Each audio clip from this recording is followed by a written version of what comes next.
Hello, everyone. I hope you can hear me. I got the new mic. I hope it works for you guys. Do let me know. You guys let me know the all day. I just want to make sure it's all good.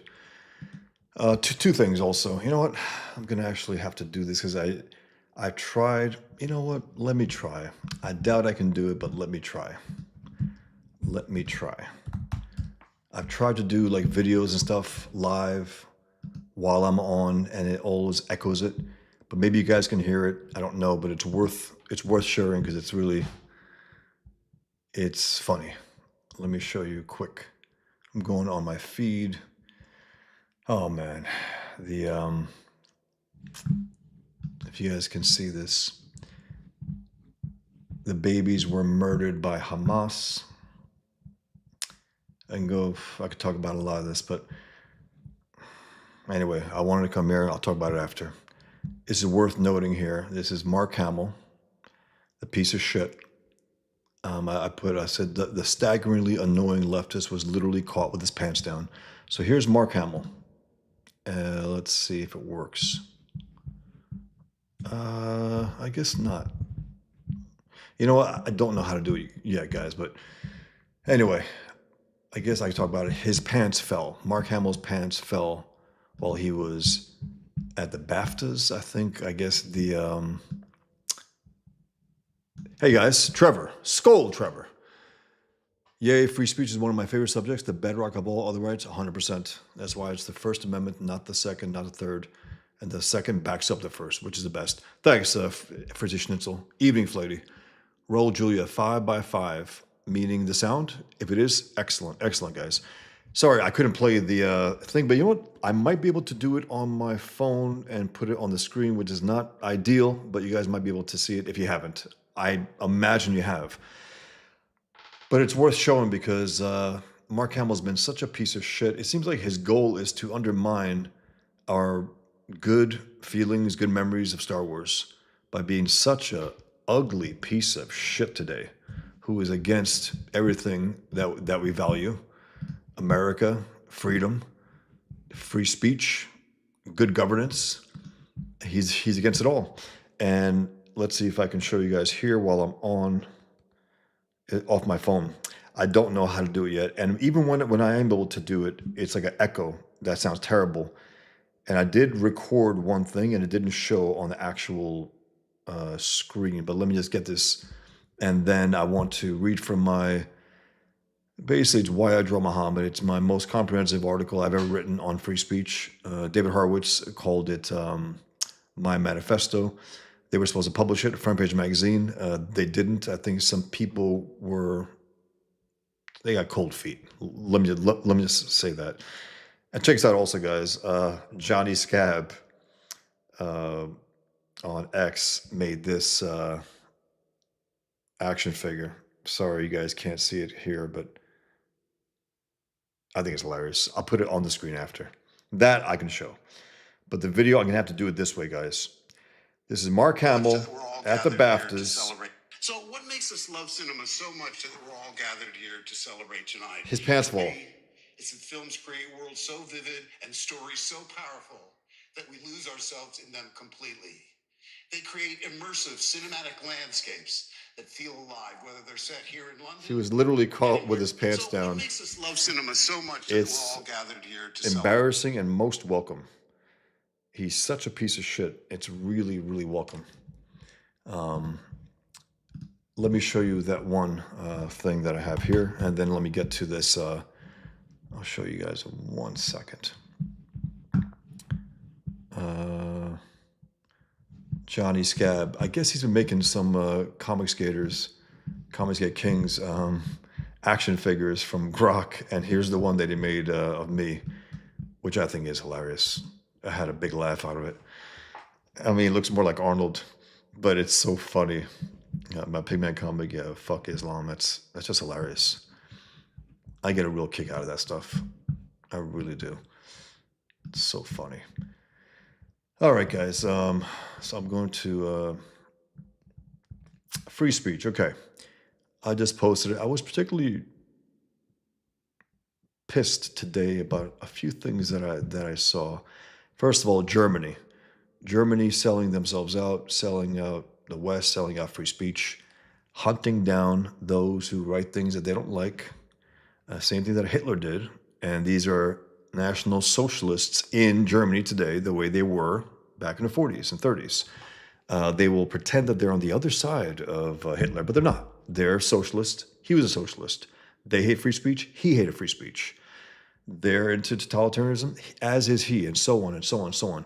And yes, for so I was just going to refer to that. The 60-minute special on CBS, this piece of shit correspondent was interviewing three tyrants from the German government who were telling her that basically criticism, insults are illegal, and that the citizens don't know that, and they're going to have to teach them that. And the bitch from 60 Minutes was like, huh, yeah, she was getting a kick out of it. This is sickening stuff. And this is why Vance's speech has reverberated across the entire foreign world outside America. And they can't stand it because the truth was hit. And then you got that other piece of shit who started crying, a German politician. He started crying because of Vance's speech. He said, no, it wasn't because of his speech. Yeah. Vance made him cry. That's a fact. I think Matt Walsh said, he put it in those words today. So I had to post a few things about free speech today in particular. Also, one thing, guys, if you haven't seen this, I was on Comedy Kings last night, and they did this impromptu drawing, I guess, live stream drawing, which I never took part in before. The closest I came to that was when I drew Muhammad on my channel. But Frank Miller has been drawing some really rancid stuff lately, like this Catwoman right here. If you can see it, let's see if you guys can see it. Yeah, you can see it. And Ethan Mascara was talking about it. We were discussing it, and then he says, "Hey, why don't we take a shot at redrawing some of the covers that Frank Miller's making?" And it was this and a saber-tooth one. And so the chat chose this one. So that's Frank Miller's. That's his, and then I'll show you mine. And this was the one that I made. And I wanted to stick to Frank's pose. I wanted to see if I could make sense of it. You guys tell me what you think, And I used this, what do you call it, paper? It was gouache paper. So if you look at it, acrylic paper that I was using gouache on. That's what it was. And when I put the inks on, check it out. It has a nice little texture, like squared off. That was pretty cool. That was unexpected. And then also Frank Miller drew this saber-tooth, which looks like a Muppet, which looks like Frank Miller, actually.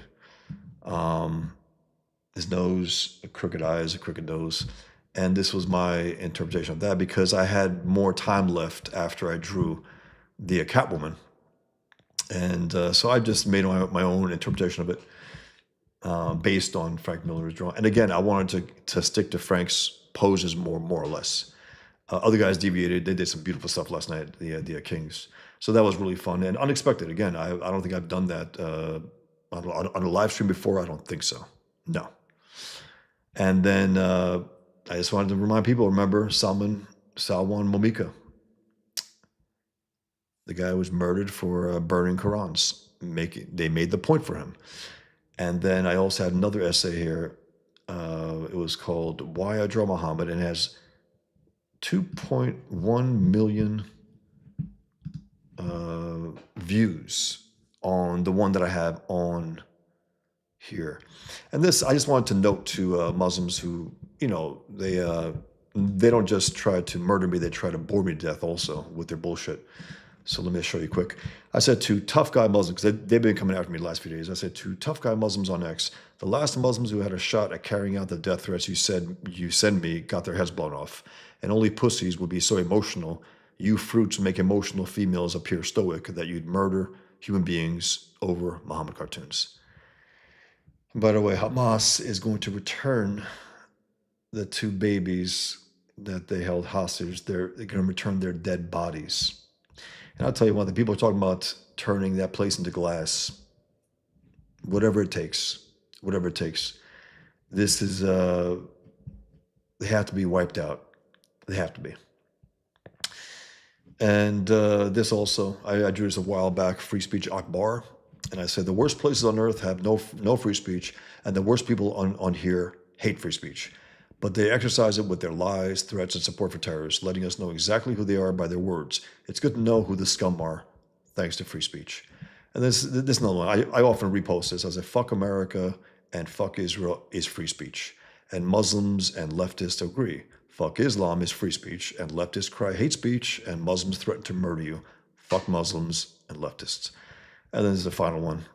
Speech you hate is not quote unquote hate speech. Speech you love is not quote unquote love speech. It's just speech. Love it or hate it.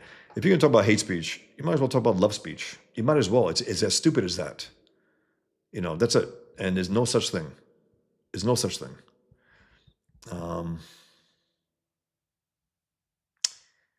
The apostate prophet Ridvan Aydemir, I'm not sure how you pronounce it. I think he's Turkish descent from Germany, I believe. I drew him as Muhammad actually the other day, and he posted it. Pretty cool. He goes, look at his face, look at him again. This baby is not a civilian casualty. He was not accidentally killed in the middle of combat. He was deliberately taken captive by the so-called resistance of disgusting quote-unquote Palestinians. Now they say they'll return his body. No mercy. I don't know, that just stops you cold. It stops you cold and it just heats you up. And Sean Farish, the guy who makes the great Trump impression, posts, but Candace Owens, Nick Fuentes, Jake Shields, Andrew Tate, Myron Gaines, and so many others told me Hamas didn't kill babies. These motherfuckers have been saying that for the last year, over a year, ever since the atrocity. They targeted innocents and they killed a lot of babies. And it's a lie to say that they didn't. They raped young girls. They burned children. They killed babies. They're monsters is what they are. Anyway, so I'm going to read some comments, guys, and then I want to discuss this with you because it's, I'll read a few paragraphs here and there and just get off. It's my most comprehensive article on free speech. It's why I draw Muhammad. It's why I have, dedicated the last 20 years of my life to fighting this threat and trying to keep the animals at bay. And how do you do that?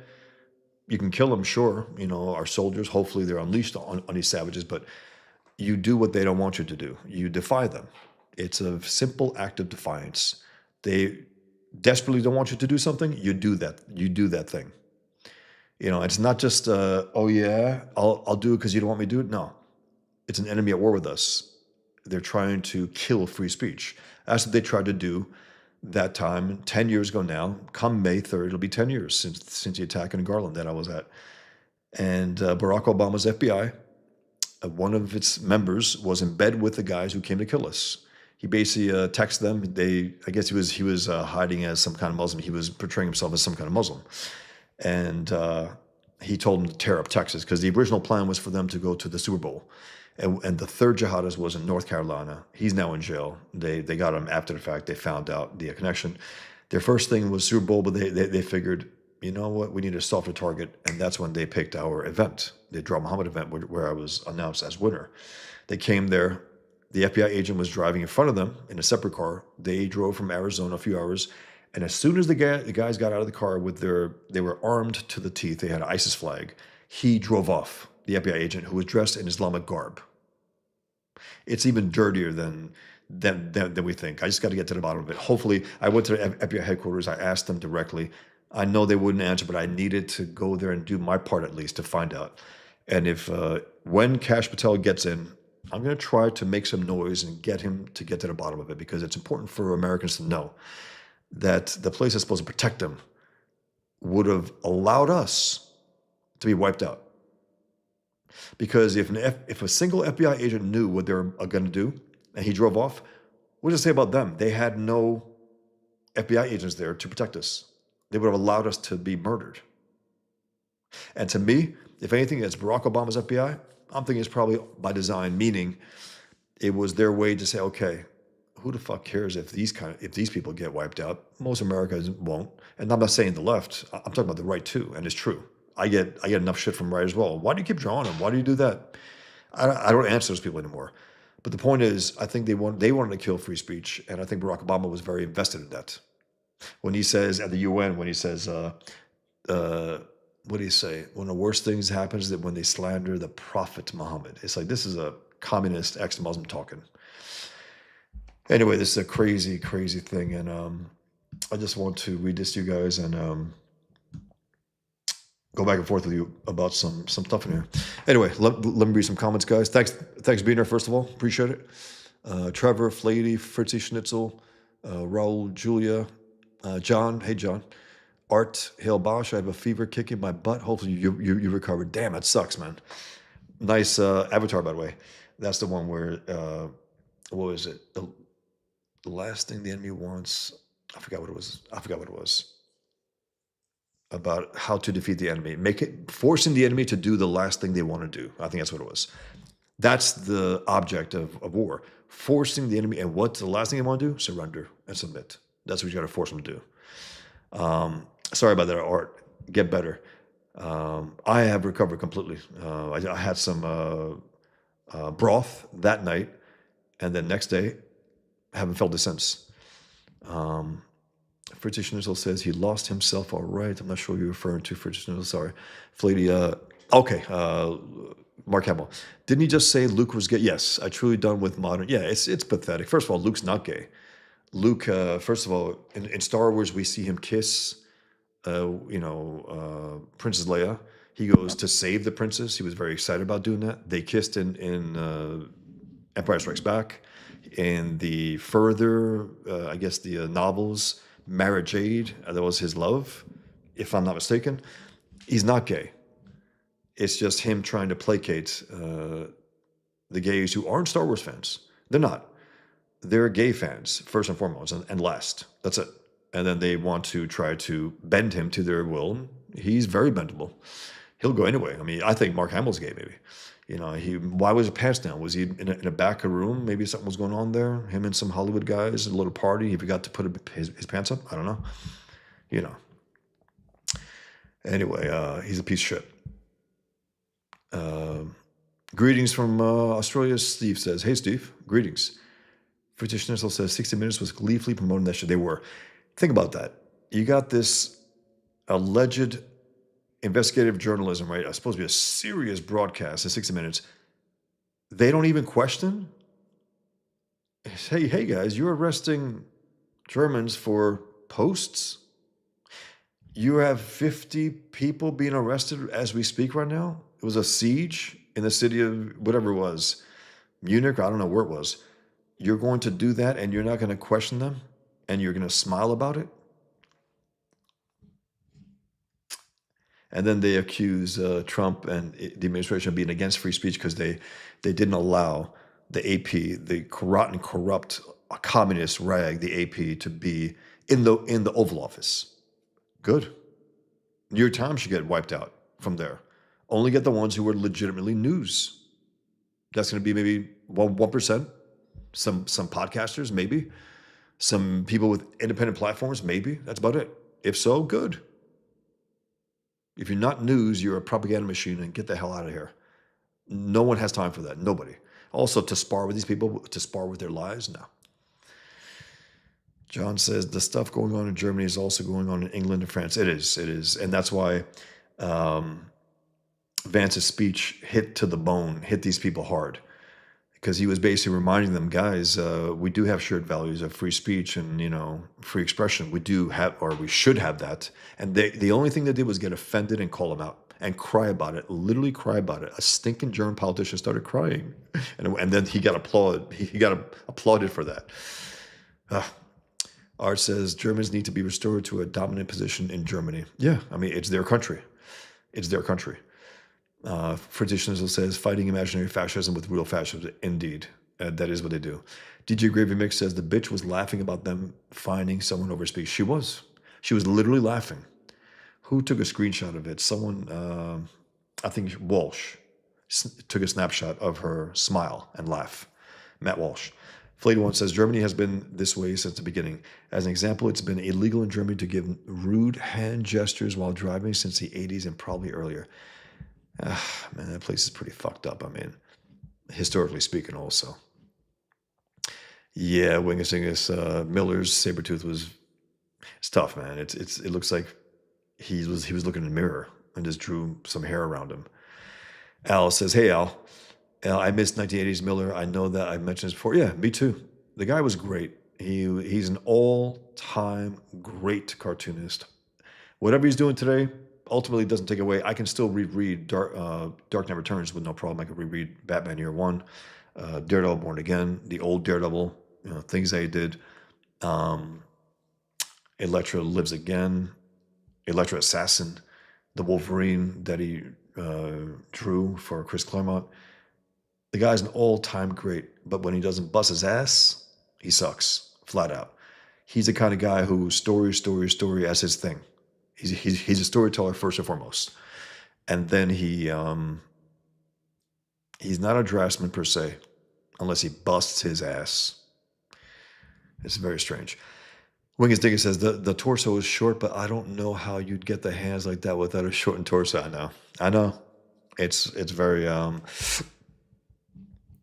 he's not really thinking himself through. And I don't think it's just age either. I think supposedly he's clean and sober now, supposedly, after many years of being an alcoholic. That's the word, at least. He shared that, and I'm thinking, did he share that because it's true, or did he share that because he was trying to cover up for Holy Terror and his criticism of Occupy Wall Street? I'm not joking. He looked pretty fucked up 10 years ago. He did. He looked like he was on death's door. I was at a party. I tried to talk to him. He wasn't quite there. My point is that, as part of it trying for him to cover up for, you know, getting away from, it was so bad a few years ago, he was trying to get himself back in a good grace of the left that he said, Orange Man, Orange Man, Frank, Orange Man, you're a little too creative for that. That was a desperate, desperate way to try to get the left back on your side. Terrible. John says the live drawing was fun. It was fun. Thanks, John. Very fun. Trevor says hate speech, quote unquote, is an attempt to make you acquiesce to the tone of your argument and make your outrage invalid. Acquiesce to the tone of your argument and make your outrage invalid. That's the thing. It's like, it doesn't matter what you say. You can say the word nigger. You can say fag. You can say gay. You can say these things, and someone might interpret it as hate. It doesn't matter how they interpret it. It doesn't matter. They're just words. Ultimately, they're just words. And we know that when those words could be used flippantly among homosexuals, when they call each other faggots and gays, when blacks, when they call themselves nigger, if they can do that, and it's not this forbidden thing that you claim it is. What they're trying to do is control certain people from saying it, non-blacks, non-gays, from saying those things. No, either we can all say certain words or we can't. There shouldn't be these ghettoization of these terms. They really shouldn't. And again, I don't even use those terms, but I'm sure as hell not going to bite my tongue if I want to discuss them as I am here. Fritzy Schnizzle says all our institutions are corrupt. Tragic and true. They all are. It's, if you're in the know about these things, you can deal with it better. If you're a dummy, you can't. And therefore you say, it's not the corruption's problem, it's those who are exposing it. Now, they don't put it explicitly in their mind, but the ones they're going after is Elon and Trump for the exposure of this. And especially right now when, Elon says, hey, with all this dividend, with the fact that we're getting into all this corruption, finding out how much money has been wasted, we want to give some money back to Americans. Imagine what that's doing to the left. The left has to think, that's a terrible thing. How is it terrible?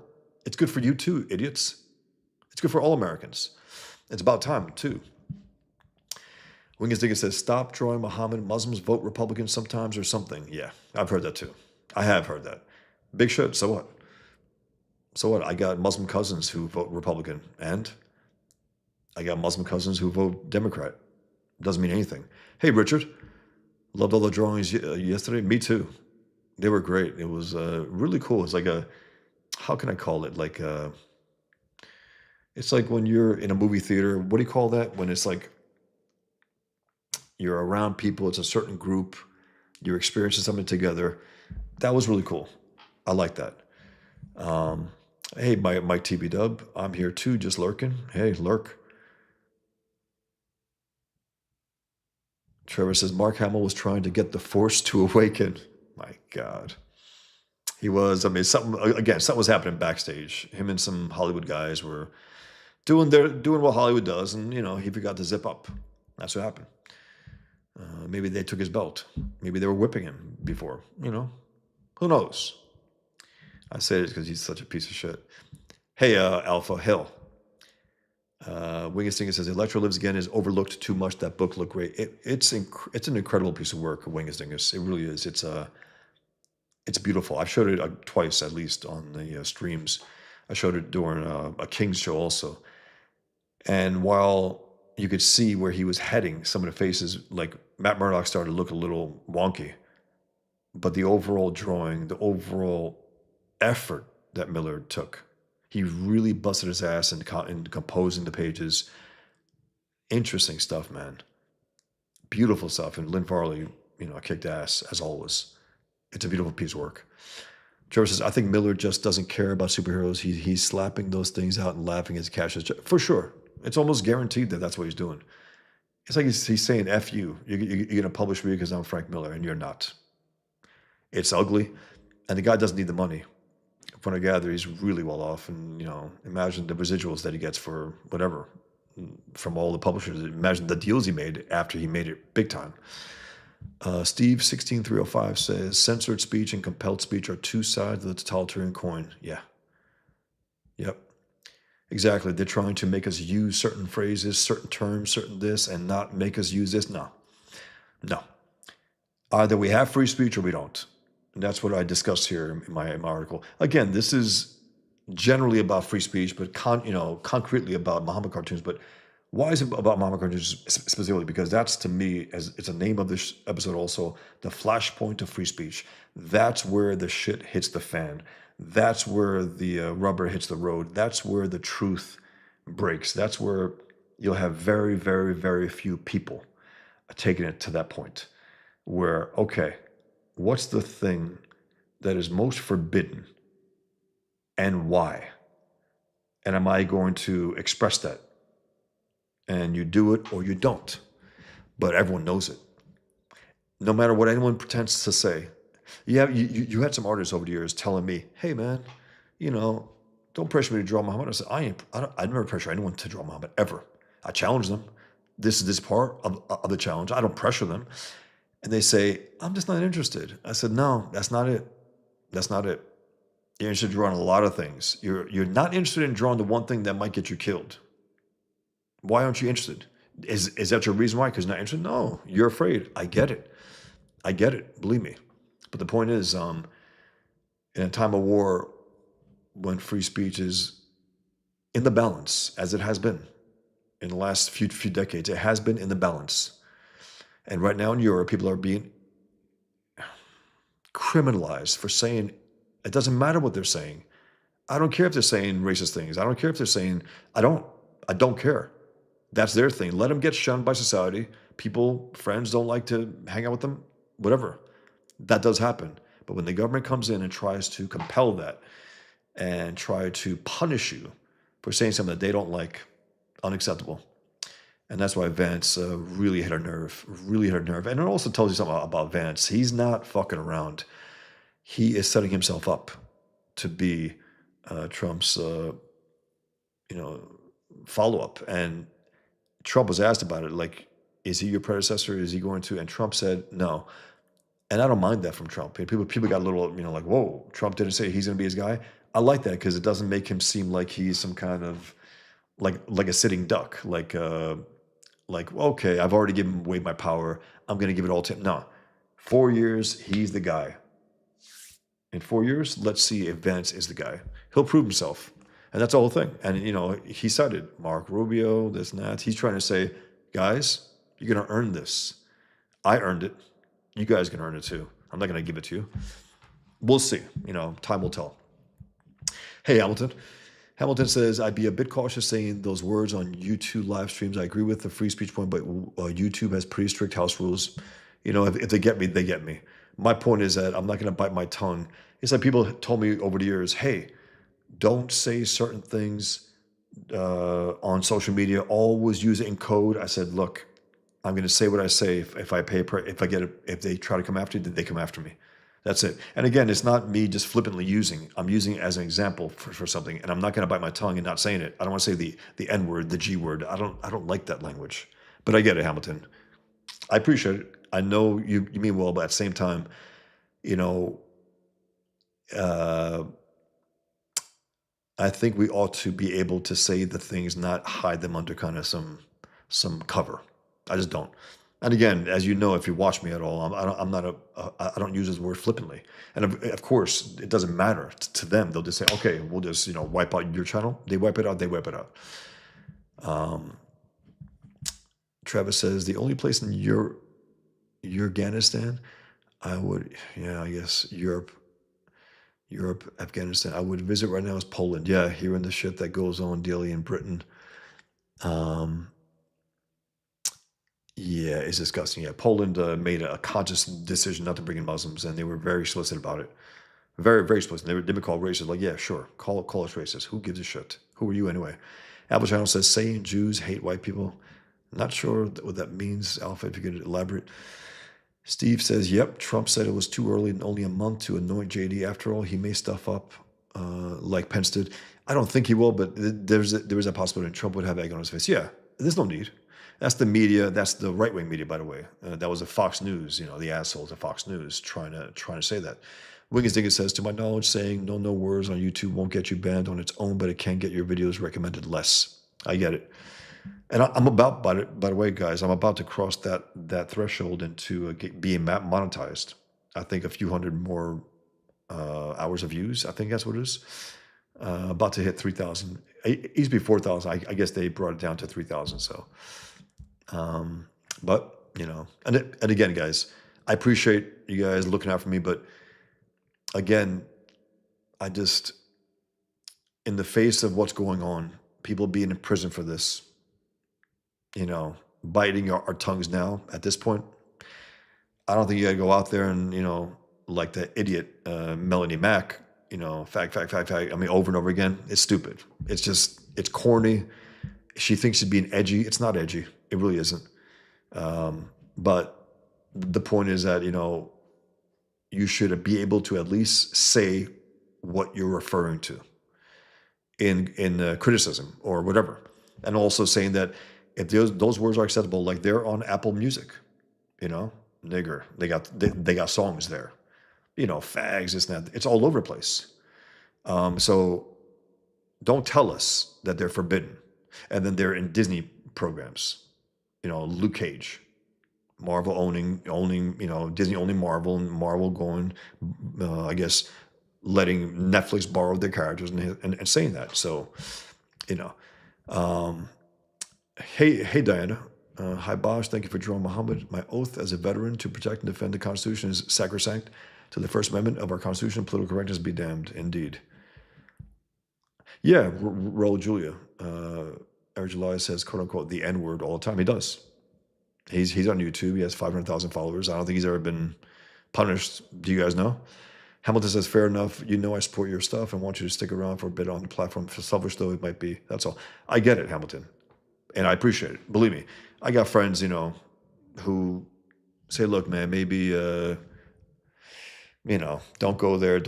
And I'm like, I don't know. I've been going everywhere, and it's important to do that. Zeno the Stoic says, Western Europe is over, and it is sad. It's never over, Zeno. It really isn't. It's never over. It's never over. The people can rally and get actual representatives, people who actually represent them, their values. They can get them in there. I wouldn't say it's over. If that whore won, if, what's her name? Kamala won, I forgot her name. It would have been close to over.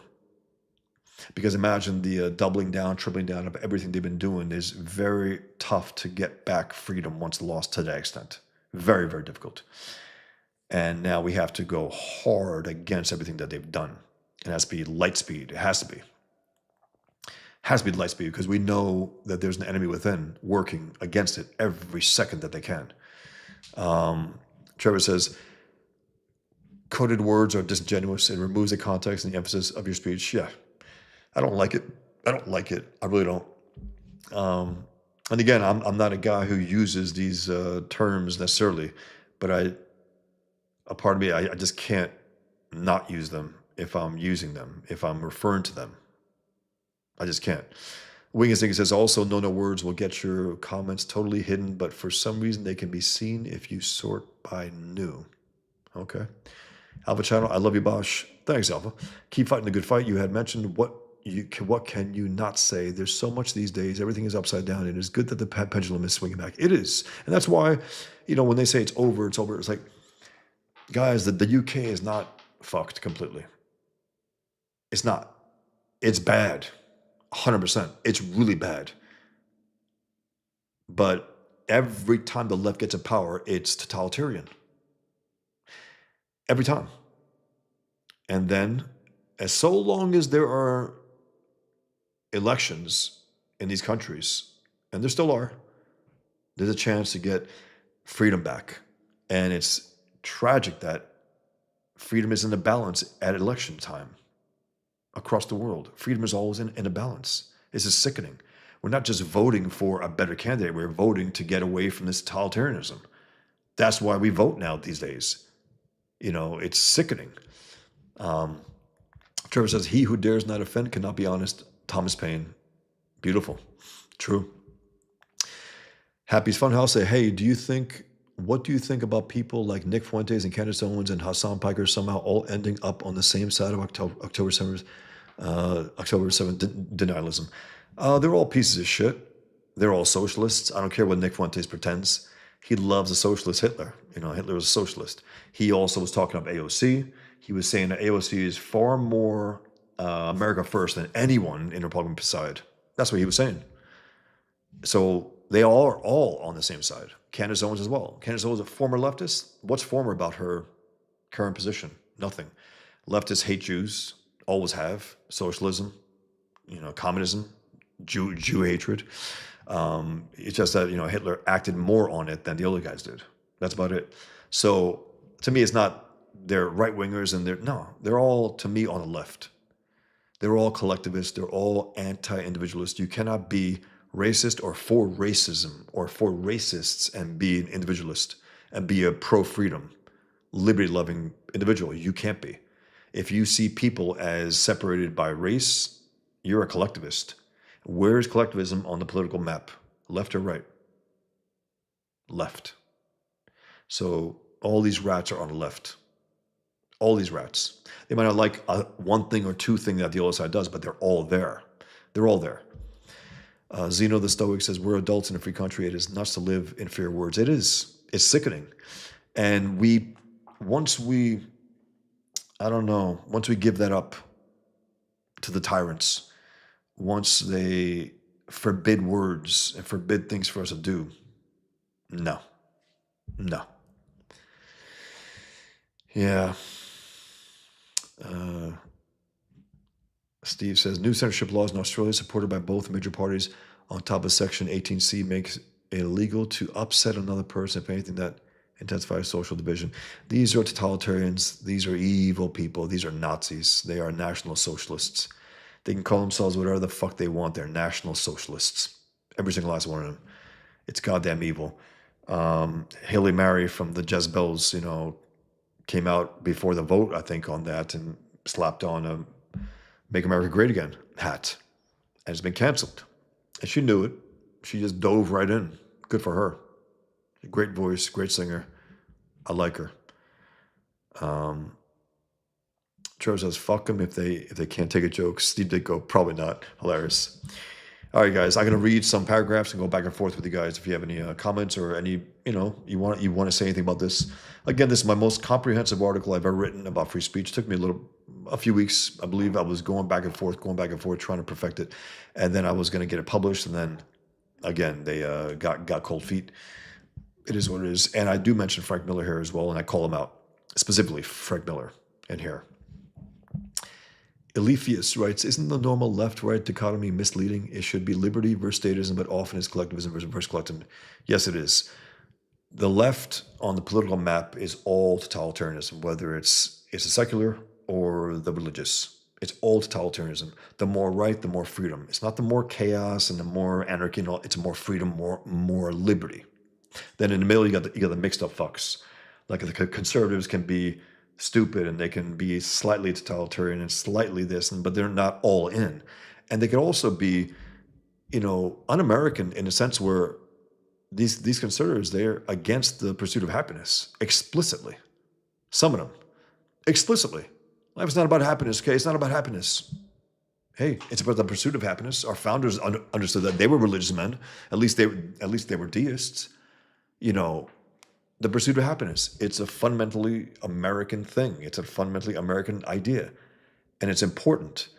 And it's not happiness at the expense of others, which people try to bastardize the idea of happiness, the concept of happiness. Achieving what you want, no matter the difficulty that it takes. Finding love, finding the work that you love, living a good life, an honest life, a moral life, living in sync with your values. Okay, guys, I'm gonna start reading and go for a few paragraphs and go back and forth with you guys. But in the meantime, I'm just gonna put that aside for now, and I will get back to you guys after a few paragraphs here and there. It's pretty long essay. Not too long, but it's long enough. A few thousand words, I believe. So it's called My Draw Muhammad Challenge. And let's check out what they say for a summary. This is Google summary. Bosch Falls, a cartoonist, advocates for artists to draw Muhammad as a means of defending free speech. He argues that the fear of reprisal from Muslims exemplified by the Charlie Hebdo massacre has stifled free expression and emboldened extremism. Falson believes that drawing Muhammad is a moral imperative akin to defying Nazi censorship during World War II, and that silence in the face of such threats is cowardice. Pretty damn good, Google. Pretty damn good summary, if I do say so myself. All right, guys. So I wrote this 2018, I believe. And like all my essays, I stand by every word. They're still legit, still to this day. I have articles from 20 years ago that I still, completely back. I don't tend to write many, so when I do, it's really what I believe, really what I think to be true, what I know to be true. So it's called the Draw Muhammad Challenge, but it's more. You'll see, it's more than that. This is for artists who've remained silent about the issue of drawing Muhammad, even after cartoonists were slaughtered over it, and who are afraid to draw Muhammad, though they'd never admit it, and who have never been challenged over it. The reason why the Charlie Hebdo massacre happened is because 10 years earlier, when Danish cartoonists were threatened with murder for drawing Muhammad, the civilized world, the world that claims to defend free speech, sold out free speech, submitted to the savages, and even justified the threats. And the enemy saw that abject fear across the West, and they knew that they could get away with murder. And they did. Because no one speaks of Charlie Hebdo anymore, and hardly anyone draws Muhammad anymore. But still, after those at Charlie Hebdo were murdered over Muhammad cartoons on January 7, 2015, you would have thought that such an attack would have rallied the West to respond in a strong way, and for publishers across the world to publish the cartoons in defiance of such an attack on civilization. Instead, fear ruled the day, and it created a vacuum that sleazy politicians filled. They made the attack all about themselves as they converged in France, leading crowds to nowhere and saying nothing worthwhile or true about what had happened. And recalling the videos and the pictures at the time, these sleazy politicians probably made sure that the Muhammad cartoons that the cartoonists were murdered over were nowhere in sight in the crowds behind them. But there were plenty of trendy pens being held in the air and t-shirts and signs with Je suis Charlie, worn and held by those who would never draw Muhammad. If you don't draw Muhammad, you don't get to say Je suis Charlie. The event dishonored those at Charlie Hebdo and ignored the entire point of it all, that we must defy these evil savages by doing precisely what they threaten us not to do. I'm going to read one more paragraph and then check out some comments. Eventually, it took the typically callous actions of Muslims to finally provoke a strong response. 11 days after the Charlie Hebdo massacre, Muslims walked over their dead bodies to hold an event at the Curtis Caldwell Center in Garland, Texas, to defend Muhammad from criticism in cartoons called Stand with the Prophet in Honor and Respect. And Pamela Geller and Robert Spencer saw that and decided to stand with free speech by organizing a Muhammad cartoon contest where the winner would be announced at the same location, where there would be an exhibition of Muhammad art and hair builders, the Dutch politician, would be the keynote speaker. I ended up winning the contest, and the jihadists who came to mass murder us ended up getting their heads blown off.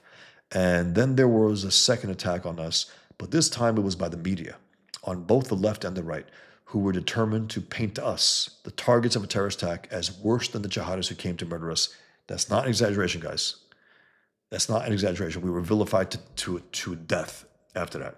And they overlooked everything. Even Trump kept trashing us, like in 5 different interviews, TV and radio.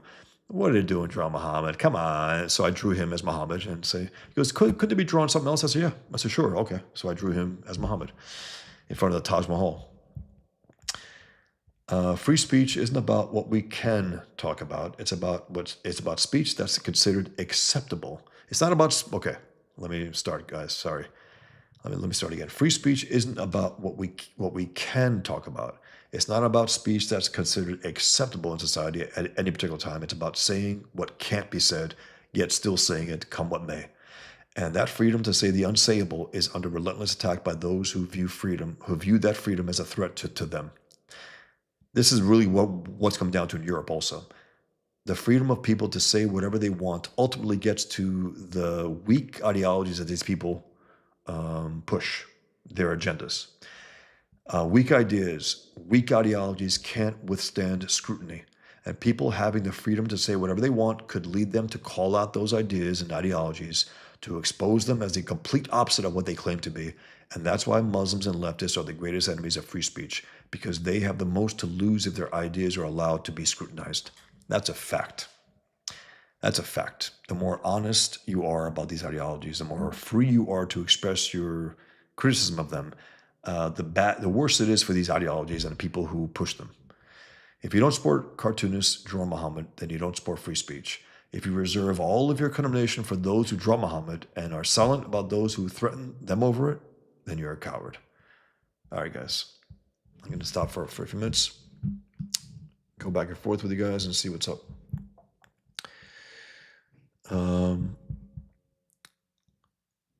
My country, 'tis of thee, sweet land of liberty, of thee I sing. Diana. Zeno, the Stoic, says, and they have never conserved anything. No, the conservatives in general, a lot of them suck, especially the political ones.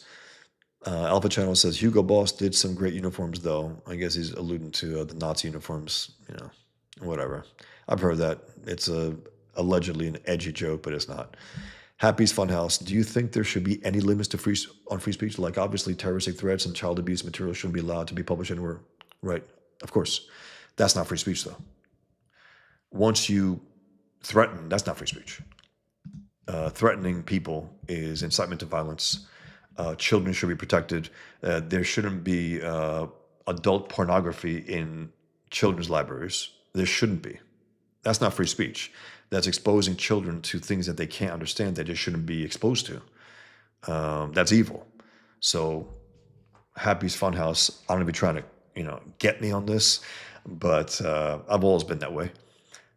Hey, I'm going to kill you is not free speech. I know that some idiotic libertarians tell me, hey, it's all free speech. No, that's not free speech. That's incitement to violence. That's saying, I want you dead. And if my saying so, someone might act on it, they or others, then it becomes something entirely different. So it crosses the line of free speech once you threaten lives. Hamilton Berger says, there was a moment where everyone marched together under the Je suis Charlie banner.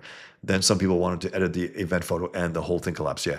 And, one thing that really offended me, that when the schmucks all got together, except Obama didn't go, Biden didn't go. Of course they didn't, pieces of shit. They didn't go there and support free speech. They were against what Charlie Hebdo did on a fundamental level and didn't want to support it. And whatever the words they may have said, they didn't feel pressured enough by our disgusting media to be challenged by that. But I resented the idea that you got these schmucks wearing T-shirts say "Je suis Charlie." If you're not John Muhammad, you're not Charlie Hebdo. You're not. If you put a pen in the air, you're not Charlie Hebdo. How can you be Charlie Hebdo if you just throw a pen in the air?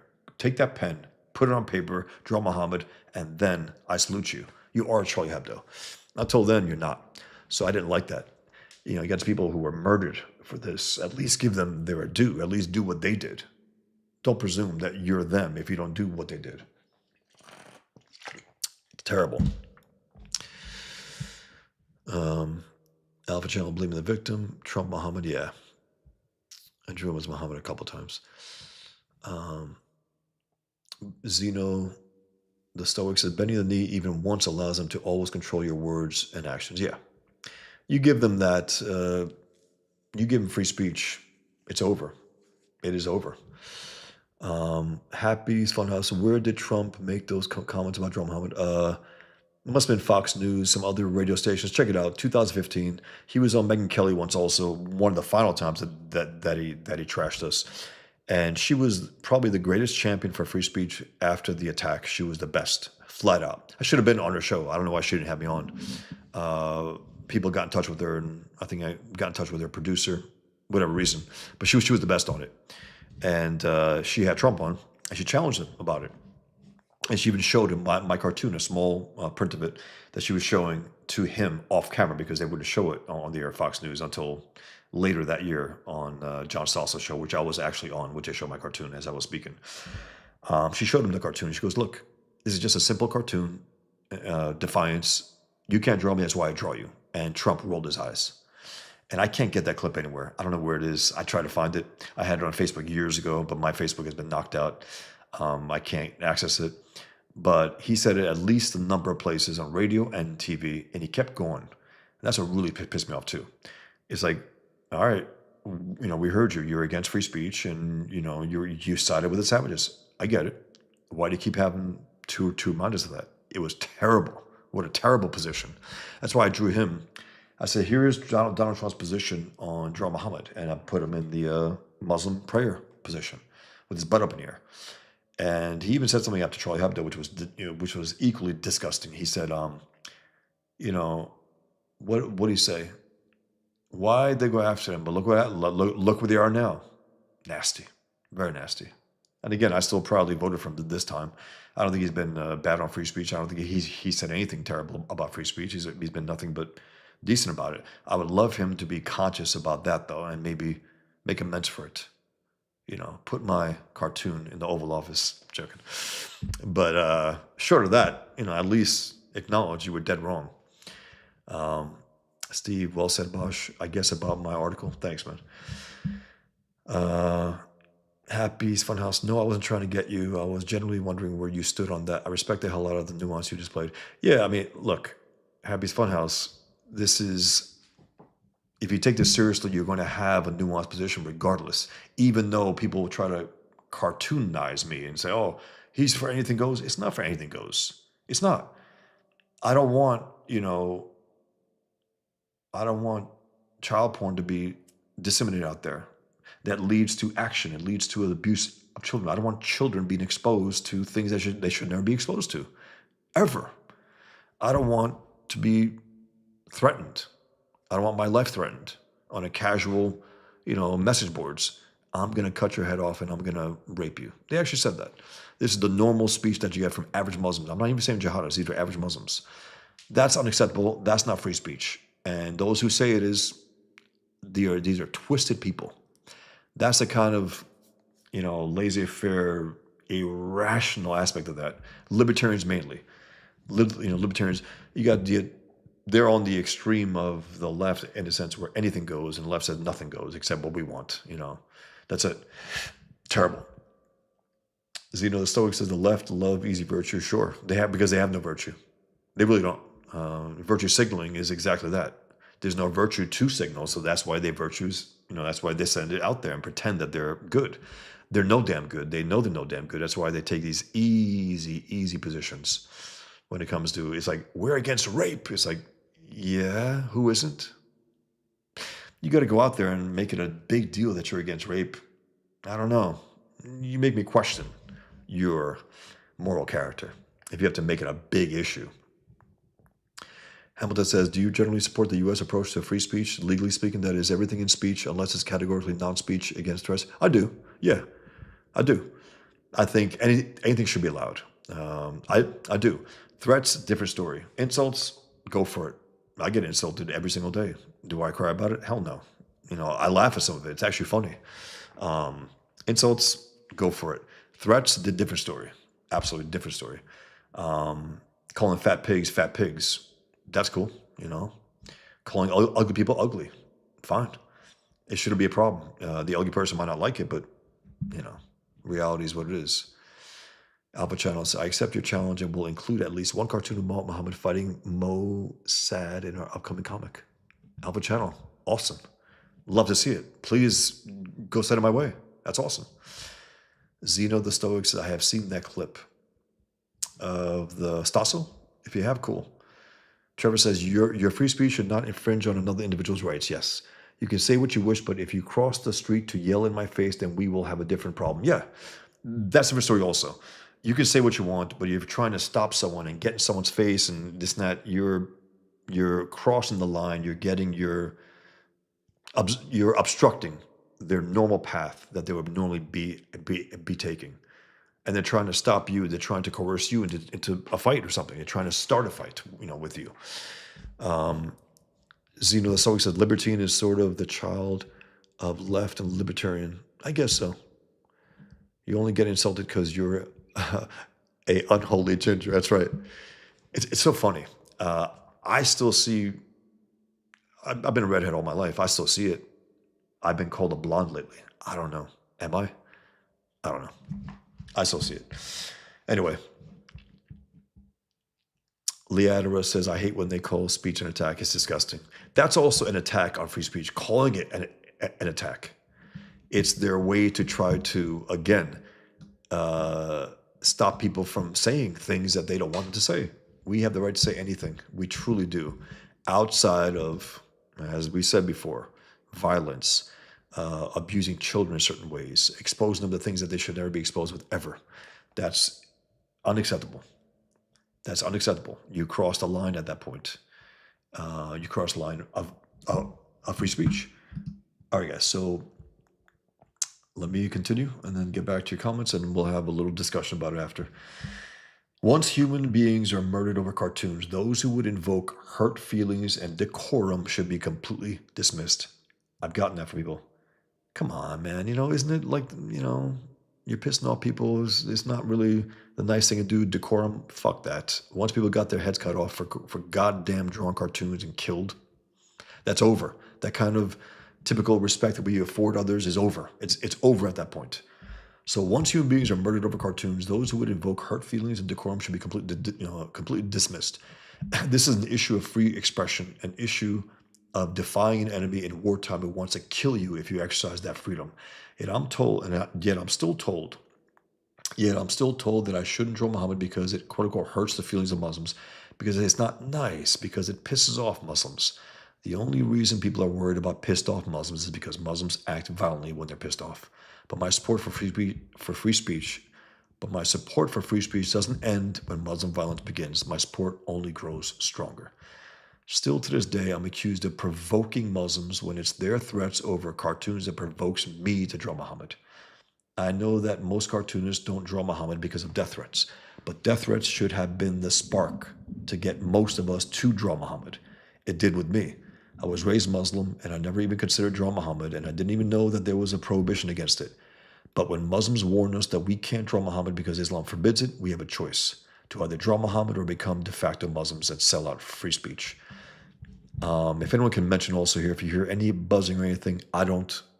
I think it's going pretty well with this new mic. So hopefully it is good on your end also, guys. Thanks for letting me know also for the last few months the problems here and there. I think I got them licked. I hope so. Let me continue to get back to some comments. We're always hearing that it's time for something to be said or done for no other reason than that it's 2019. I guess I wrote it's 2019.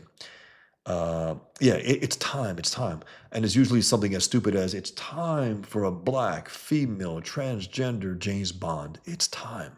Well, it's time that cartoonists who claim to support free speech draw Muhammad. Otherwise, you're full of it. It's time that those who claim to support free speech are put to the test. Behaving as an enemy wants you to behave is capitulation. But I'm told by some cartoonists who haven't drawn Muhammad that it's not their thing, that it doesn't interest them. When cartoonists are murdered for drawing Muhammad when cartoonists are murdered for drawing something that an enemy at war with us doesn't want us to draw, the only self-respecting thing one can do is to draw precisely what the bastards don't want you to draw. Let me repeat that. When cartoonists are murdered for drawing something that an enemy at war with us doesn't want us to draw, the only self-respecting thing one can do is to draw precisely what the bastards don't want you to draw. Can you imagine the World War II generation being warned by Hitler and his Nazis that if they drew Hitler, they would be murdered, and of that generation falling silent and not drawing Hitler? That warning would have resulted in endless Hitler cartoons. I don't want to hear, well, that was a different time, because it's just an excuse to capitulate. As if we all have to get on board with this age of capitulation just because so many do it. Defying evil is a timeless thing, and while I understand that not everyone is built for it, if none do so, then evil wins. And right now, evil is winning. That we cannot afford that we cannot defeat the Islamic enemy almost 18 years after 9/11 is a defeat unto itself. I'll read 2 more paragraphs and then get back to you guys. I do appreciate you being here. Thanks, guys. It looks like I got some a good amount of eyeballs here too. Thank you very very much, guys, for watching. I do appreciate it. I'm trying to grow my channel, my platform on both. Again, I lost 20,000 followers over the last, I don't know, decade, and slowly getting back to some platform. Let me continue. Where is the traditional American defiance in all of this? As Ayn Rand put it, defiance, not obedience, is the American's answer to overbearing authority. Indeed. And look at the part of the world that doesn't draw Muhammad to know what happens when evil wins, to see what happens to an entire part of the world where the bad guy won. A world so defeated that the founder of the ideology that defeated them cannot be drawn, cannot be criticized, and so cannot be overthrown from their mind. The West resembles the Islamic world more than the Islamic world resembles the West post 9/11. Think about that, guys. And this is true. The West resembles the Islamic world more than the Islamic world resembles the West post 9/11. That's Islamization at work. The incremental, corrosive pushing of Islam down our throats as something good and valuable to us when it's antithetical to everything we claim to uphold. Claim to upheld. I gotta fix that. Here's where I go after Frank Miller a little. Here's a paragraph, and then I'll get back to your comments. When it comes to Muhammad cartoons and cartoonists, I'm particularly disappointed with Frank Miller, who's referred to as a controversial cartoonist, but who hasn't drawn Muhammad in the 14 years since cartoonists were first threatened with murder for drawing Muhammad, at least in a way that the news media couldn't ignore. Miller used to talk a good game about free speech decades ago, but he's pretty much clammed up about free speech since the Muhammad cartoon Crisis hit, which tells me that his support for free speech was all talk. If you're not going to support free speech when it most matters, then I don't want to hear you yap about it when it least matters. Yeah, he was always talking about free speech for decades at those events, doing speeches about it. All of a sudden, he stopped cold about 2005. I'm not joking. I pay attention. I'm a Frank Miller fan, and he got real limp about it. Let's see, guys.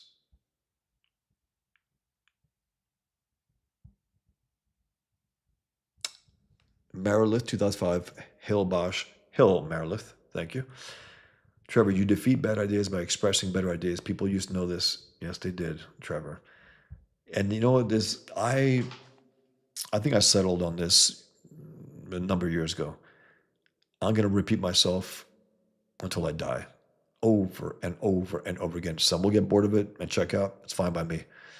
Some things have to be repeated. Repeatedly, incessantly, to the point of being annoying. They have to be, because these ideas got to be, and you have to see people saying and doing the things that are undoable, unsayable. You have to see those people in action, or else you don't get the impetus to do it yourself. You have to see that. If there's one person doing it, it's worth, to some people. They get inspired by it. Hamilton says, you have a kind of Shadow Stevens in his 40s look going on? Shadow Stevens. Who is that, Hamilton? I don't know. Art says, when the left started arguing words are violence, I knew they were going down a messed up path. Yes. Silence is violence. Remember that one? Violence is violence, lowlifes. Violence is violence. And you guys are very, good with that. You and Muslims, the most violent rats in the world. Hamilton says, your mic sounds good. Be careful about tapping it, though, since it picks that up well. Okay, yeah, I was moving it closer towards me. That's the only thing. I wasn't tapping it. I'm trying to stay clear from it, actually. So thanks. Leadra says, the only time I recognize pizza time. Not sure. Happy's Funhouse says, have you seen the South Park episode that included Muhammad? How do you feel about Comedy Central's censorship of the episode? I heard about that. I heard that they did show Muhammad at one point, and then maybe in refunds they didn't, and they removed it from the Max. I think when Max picked up, I guess, South Park, they removed it. And that's why I drew Max in a tombstone with Muhammad's head on top. Max and Muhammad were both dead. I don't blame Matt and Trey. Is that what they are? Matt Stone, Trey Parker. I don't blame them. They did what they did, and it's the stinking channel which censored it. Again, when an enemy at war with you is dictating to you what you can or can't draw, no, everyone should be. No, it's like, no, you don't want us to do this. We're going to do this even more so now. So they were wrong for doing that. I think they were wrong for doing that. And they censored even the Muhammad cartoon. I think they put a bear over Muhammad, or try to say that was Muhammad in a bear suit to try to cover it. So yeah, I don't. They shouldn't have done it, but they did do it. And I don't blame the cartoons. The only thing I blame with Matt and Trey Parker, Matt Stone, Trey Parker, is they're independently wealthy. The time to make a move to retain their souls should have been at that point. Say, you know what? Fuck you guys. We don't need you. And just start from scratch if they have to. They have the money. They have the means. They have the power. People have offered me money to stop doing what I'm doing. I would never in my life, now if it's $1 or $1 billion, I wouldn't do it. I know people even listening, I would do that. Yeah.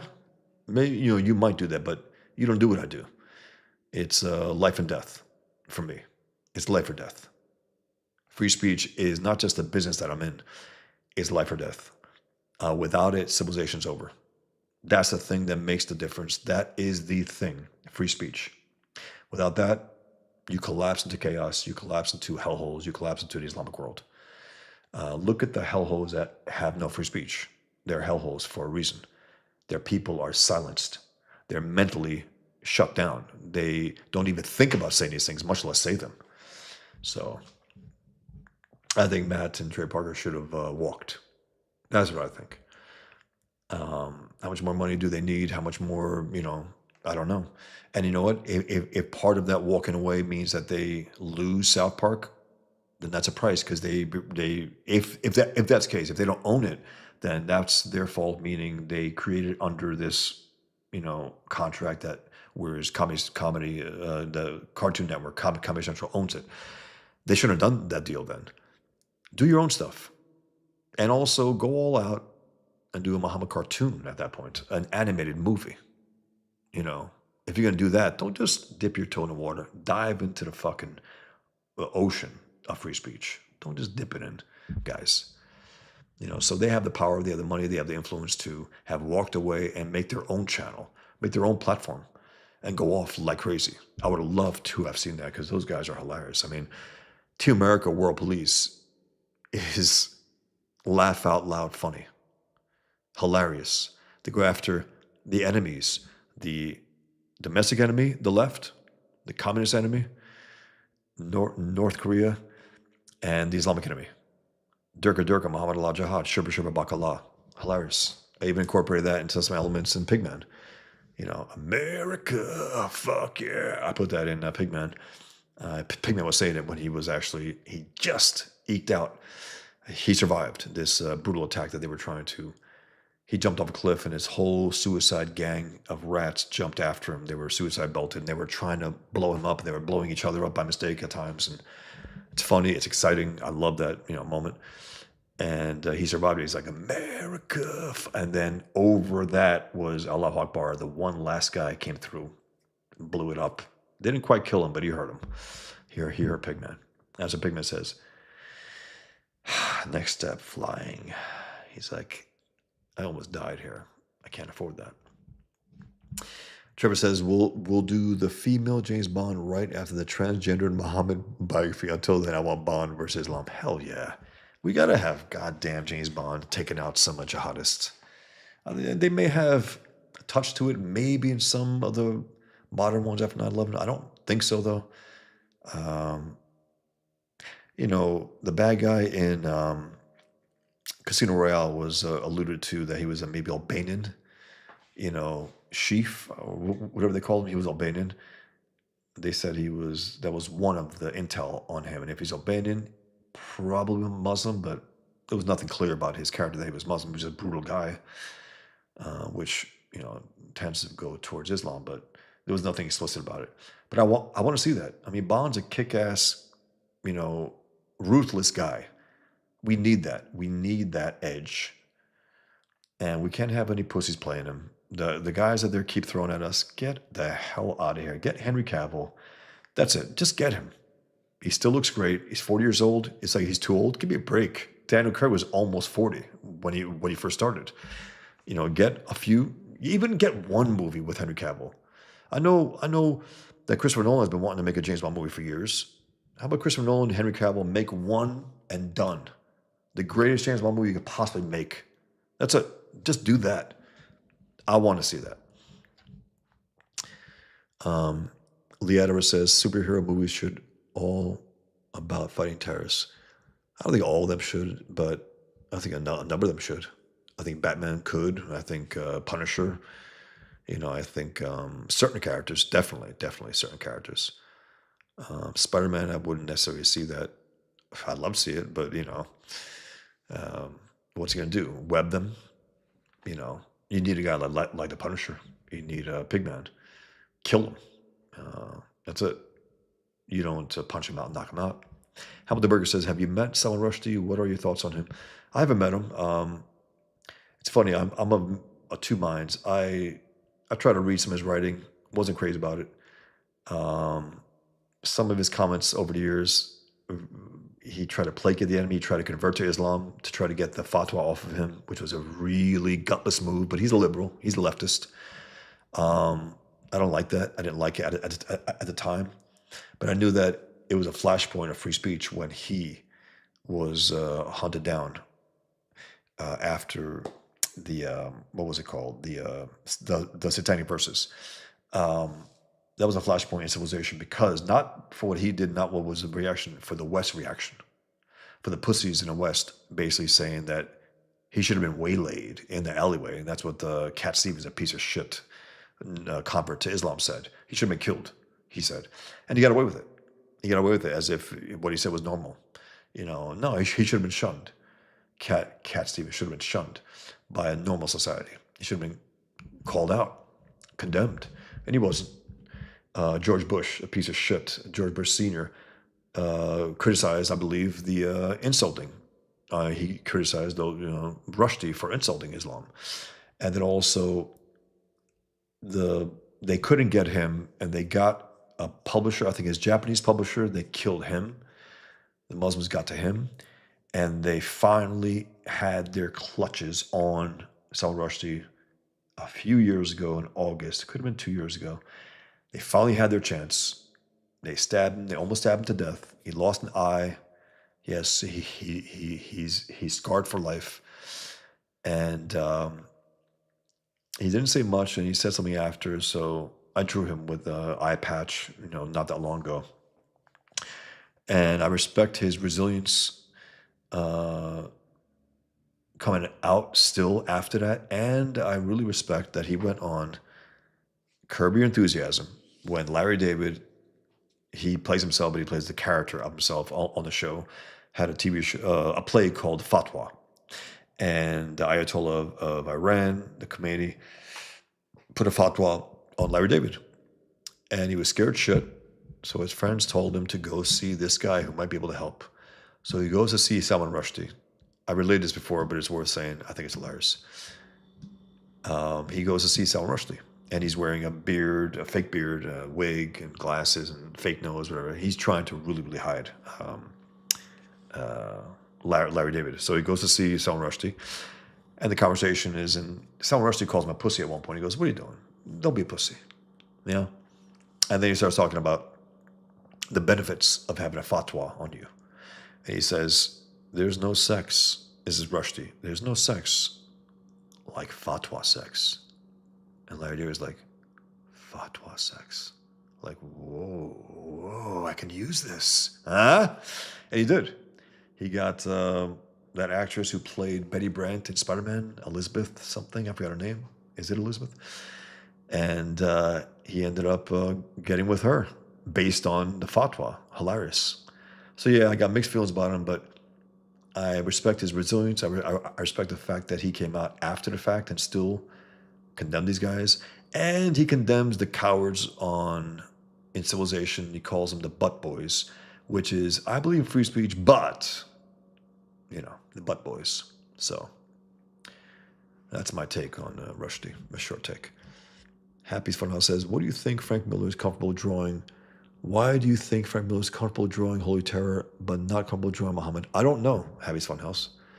I don't know. He bombed with the Holy Terror. I was looking forward to it. Big time Frank Miller fan. If it wasn't for Frank Miller's original work, Dark Knight Returns, Batman Year One, Daredevil Born Again, I wouldn't be a cartoonist. It was that work which told me, okay, my thing is telling stories like Frank Miller. I want to write and draw my own stories, and I want to do it all, even more so than Frank Miller. I want to write, pencil, ink, letter, color. I want to do it all. His work made me realize what can be done in this medium. And in mainstream work also, it's like, The Dark Knight Returns is not just a great piece of work, but it's a revolutionary piece of work in a sense where we didn't see books like that before. 16 panel grids, a lot of talking heads, a lot of interesting conversations, philosophy, different philosophies going at it while this action is going on. These, splash pages, a number of them throughout the series. It was just, and the color was revolutionary for comics. The whole thing was just great. I don't know why he hasn't drawn Muhammad.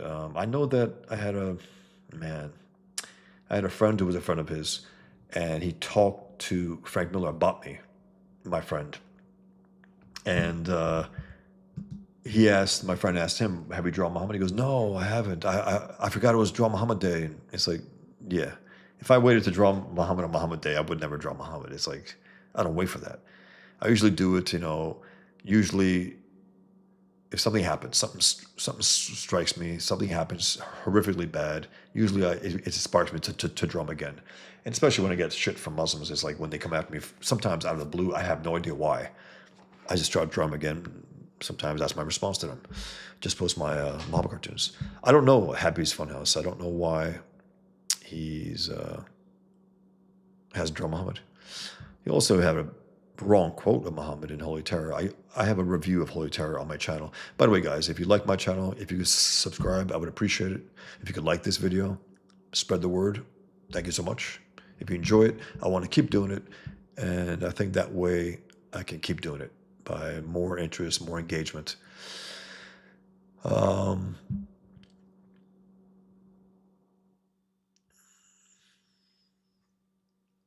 Hamilton says, Shadow Stevens was a radio DJ, was Craig Ferguson's announcer, and actor on Dave's World, among other things. Okay, I don't know him, but probably a compliment, so thank you.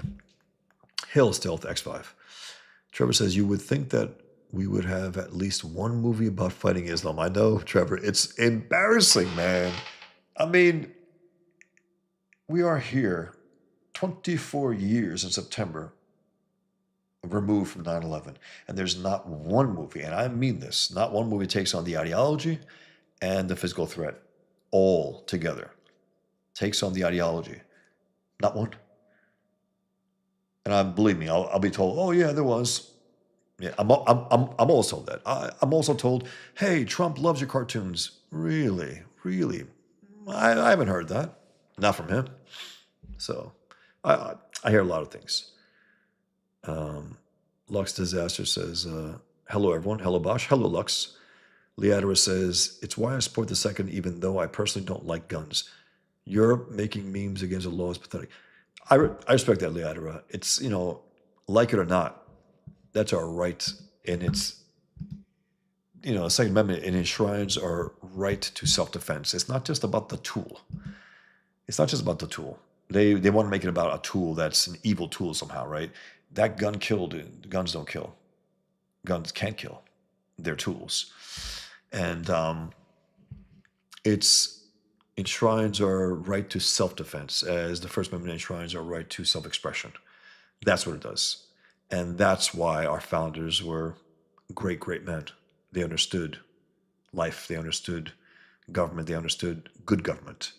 They understood the people. They understood freedom. They wanted to give us this power to be free and to make sure that we put our government in check if they got aligned. They wanted us to give us, because they understood that governments can go corrupt, and they often do. And they often do. Let me see if I can show this clearer here. Okay. All right, guys. Hamilton, yeah, Le Chiffre, yes, that was a villain in Casino Royale. Who they said somebody in Intel said that he was Albanian. Could have been Muslim, but I don't know. Happy's Funhouse says, I know this is off topic, but I was curious about your feelings about AI generated art. Do you think it counts as art? Do you think it has any artistic merit? It's not art. I mean, it's prompting something to look at everything that's been thrown in it and it popping out is not art. I mean, it's not. It's something. It's a visual form of something, but it's not art. It's not a creation of art. That's why when they say I'm an AI artist, no, you're not. You're using this tool to throw some ideas out, and you get something back in return very, very quickly. Why very quickly? Because it's been used to search everything in the world that it possibly can get its hands on, and to present to you in a visual form, quick. So it's not art, it's just technology. It really is. It's a technology. And it could look good at times. It can, I think Ethan Vascaver uses them for some of his trash cast covers and look cool. I used to kill myself over making these. I did a show for a few years, Truth and Politics and Culture, Truth and Culture and Politics. And I used to draw a cover for it every single week. It took hours. So for something like that, maybe I could use it for something like that. It's a tool at that point. And it's very clear that it's not drawn. People trying to pass off, we saw DC artists try to do that, right? Remember some Superman covers, they try to pass off AI stuff as their art, and they got fired, rightfully so. Why? Because it's not art. It's not. And they're not getting, they didn't create it. It's like a parasitical thing if you really think about it. They take everything out there that exists, that pre-exists, and they put it into Blender. And when you ask the prompt, it spits it out. It's a technology. It's a machine. It's something that is not human. It's not human created. The AI itself is created by humans, yes, but what comes out of it at times is just a collection of things over centuries now. Art.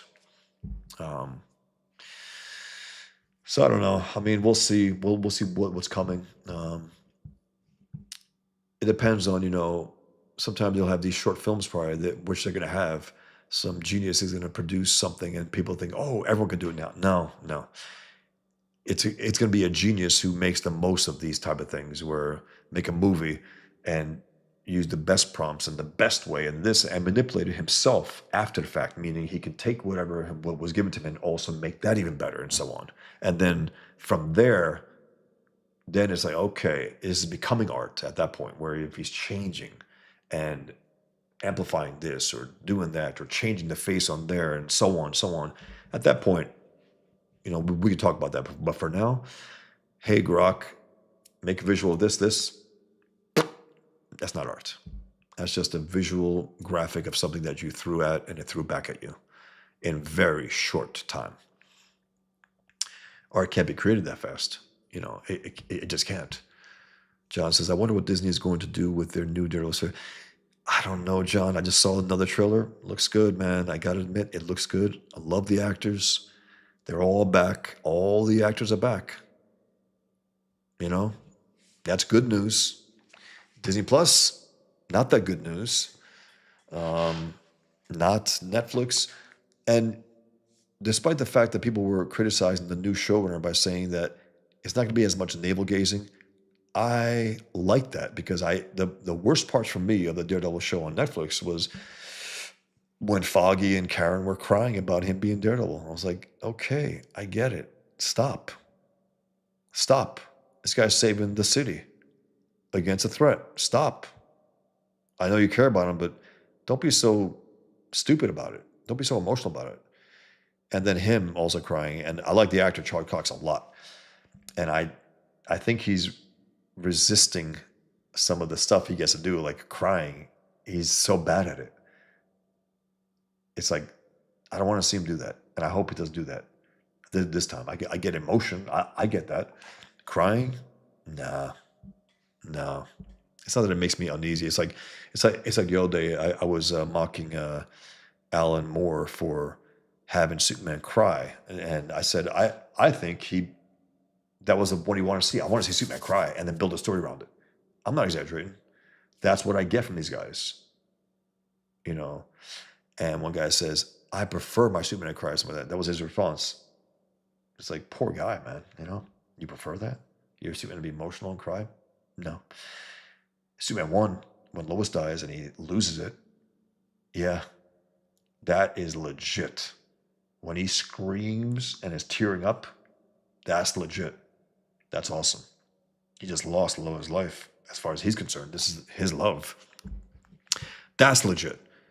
Crying over a conversation about your secret identity? No. No. Hate that. John said, I wonder, yeah. So I'm going to watch, John. I'm going to sit there and I'm going to watch it, the first episode, and let's see. And let's see if they're going to try to fuck with us, meaning they're going to start strong, knowingly. They're like, okay, let's keep some shit out for the first few episodes and then put some shit in after. This is what they do now. These rats. These are rats. These leftist rats. They're going to try to lure us in and just fuck with us in after. Bait and switch. We'll see. Trevor says, Bond is not supposed to be young. He's a naval officer and a combat vet. Yes, when we first meet him, he has been a spy for some time. Exactly. Exactly right. Exactly right. And right now, the only guy with the masculinity, the look, the voice, the British accent, he's from England, is Henry Cavill. You got this, they're saying Anthony Taylor or Johnson, if that's his name, the guy, James Bond. I don't see it at all. He's not handsome enough. His voice is shit. He has a high-pitched voice. He's not cutting it. He's not cutting it. He's not. And even though Craig was a rough-looking guy, he had an appeal to him. He had an edge to him. He was very masculine. But Cavill, right now, and they better get moving too. It's been a number of years now. You know, stop fucking around with this female Bond, gay Bond, black Bond stuff. Just Bond is Bond. That's it. Just do it right. Do your own whatever shit on the side. Call it something else. But Henry Cavill right now, he's the guy. And I just hope they do it. Elifia says, have you considered writing a How to Draw Muhammad book? I think it'd be a fun way to get more people to be openly critical of Islam. I have thought about it, and I've been asked to do it. Elifius, I don't know if I will. I'm working on a project for the last 2 years. A long project. It'll be a big, fat book in the end. I got my Pigman series, which I'm launching, by the way, this Friday. This Friday, guys. So be there. I hope you guys will be there.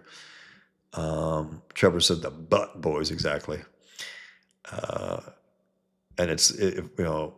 Rushdie was saying in 2 ways, a twofer, the butt boys, and I believe in free speech, but anyone who says that, ignore that first sentence. Everything before but, ignore it. Happy Spinell says, can you elaborate on your mixed thoughts on Larry David? He's my personal hero, so I'm just wondering. Well, he's a leftist idiot. He is. He's a leftist idiot. Larry David, he's retarded, politically, morally. He is. And he's funny as hell at the same time. And he has balls, taking on Islam in that capacity they did. That was great. Doing the Palestinian chicken restaurant. It's hilarious. But he's an idiot.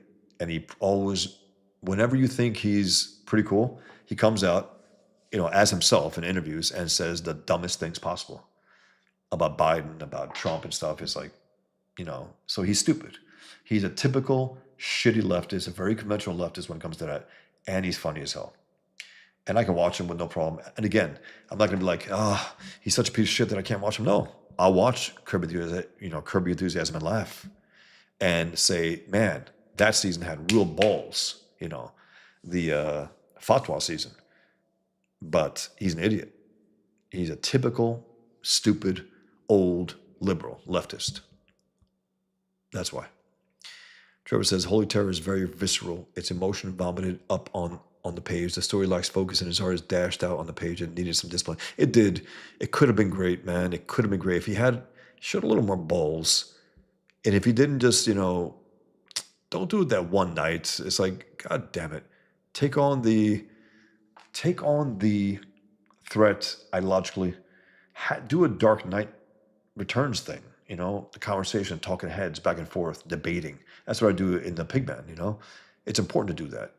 This is an ideological battle as much as it is on the battlefield.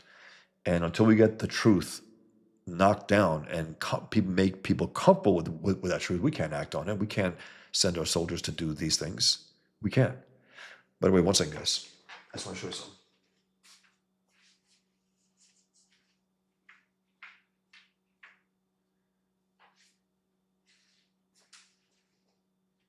I've been going back and forth on the covers. I had an inked version here, and I'm going to show you quick the pencil version. And I can, as you saw last night, I can ink pretty quick. I draw pretty quick. So this is one of the covers for Pigment #1, the relaunch. I just want to show that. It'll be heavy blacks and stuff, Pigment suit, of course. I just want to show you guys this, a sneak peek. And then I got 2 more covers, and I got a few different things on the side, and we will see. We will see, guys. Okay, I'm gonna read I'm gonna finish this up and then go back to you guys in a few minutes. Okay, I don't have much left here. I'm a little more than halfway through, so you guys pick up some stuff I said, and also, you guys want to challenge me on some stuff, go for it. Some positions that I take you might not agree with. Let's see if I can persuade you on those things and so on. I always appreciate good, serious give and take. Not bullshit gotcha stuff. I can't stand that shit. It's a waste of time. I'm talking about, these are serious issues that we have to discuss, and I'd rather discuss them with you guys. Go back and forth, maybe come to some kind of agreement. Okay, as for those who tell me that it's not their duty to put their lives on the line, yeah, I've heard this also. Look, man, it's not my duty. It's like, I didn't say it was. I didn't say it was. And also, I got to say this also, from some artists I've gotten, they say they treat me like I'm a reproach to them. Like my mere presence pressures them to do this. That's your imagination. That's your call. It is. I joke about it sometimes. Even last night when we were drawing, Black Cat, I said, hey, we're drawing Muhammad next. And there's some uncomfortable laughter. I find that funny. I do. I find that stuff funny. I can have fun with it. So let me continue here, guys, and then I'll read some of your comments. I think, yeah, I'm going to finish this up right now, actually.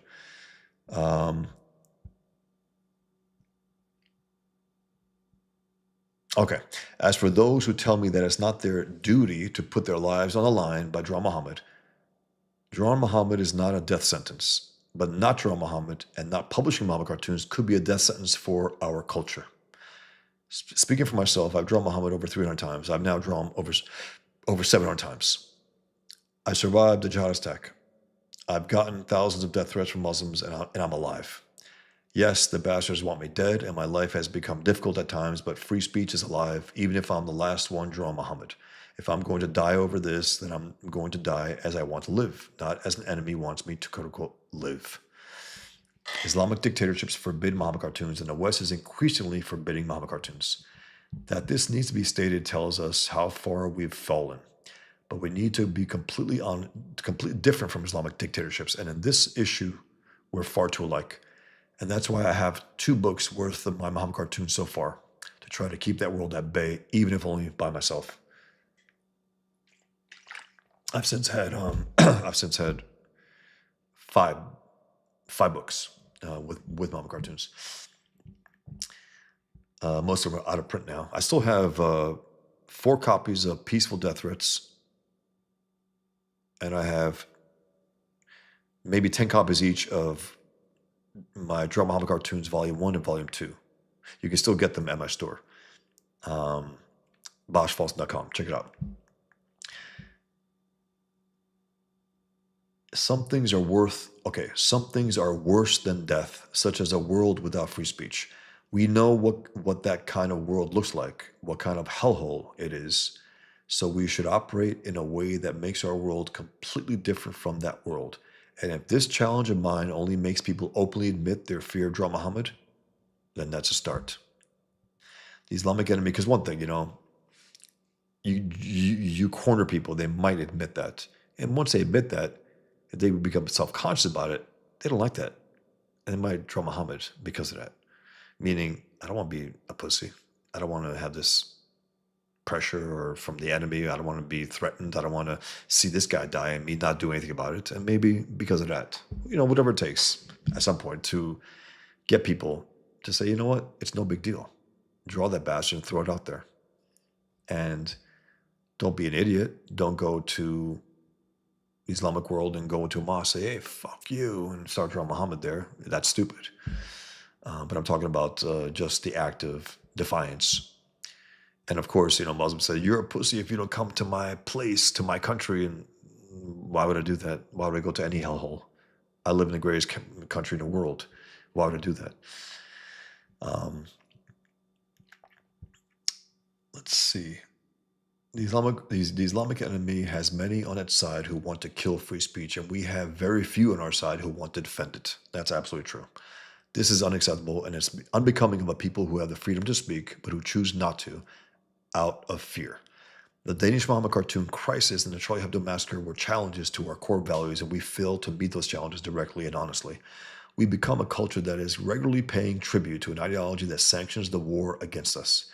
It's infuriating at times to see this widespread cowardice and to see a weak enemy have such power over so many of us. It's tough to hear cartoonists talk about their brave and controversial work, such as portraying Jesus as a warlord. Ah, man, I remember that comic. While they would never portray Muhammad as the warlord he actually was.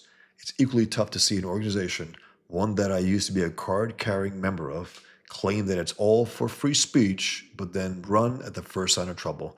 The Comic Book Legal Defense Fund published a pamphlet about cartoonists under fire, which was written after the Garland attack and which made no mention of me, a cartoonist who was literally under fire in Texas.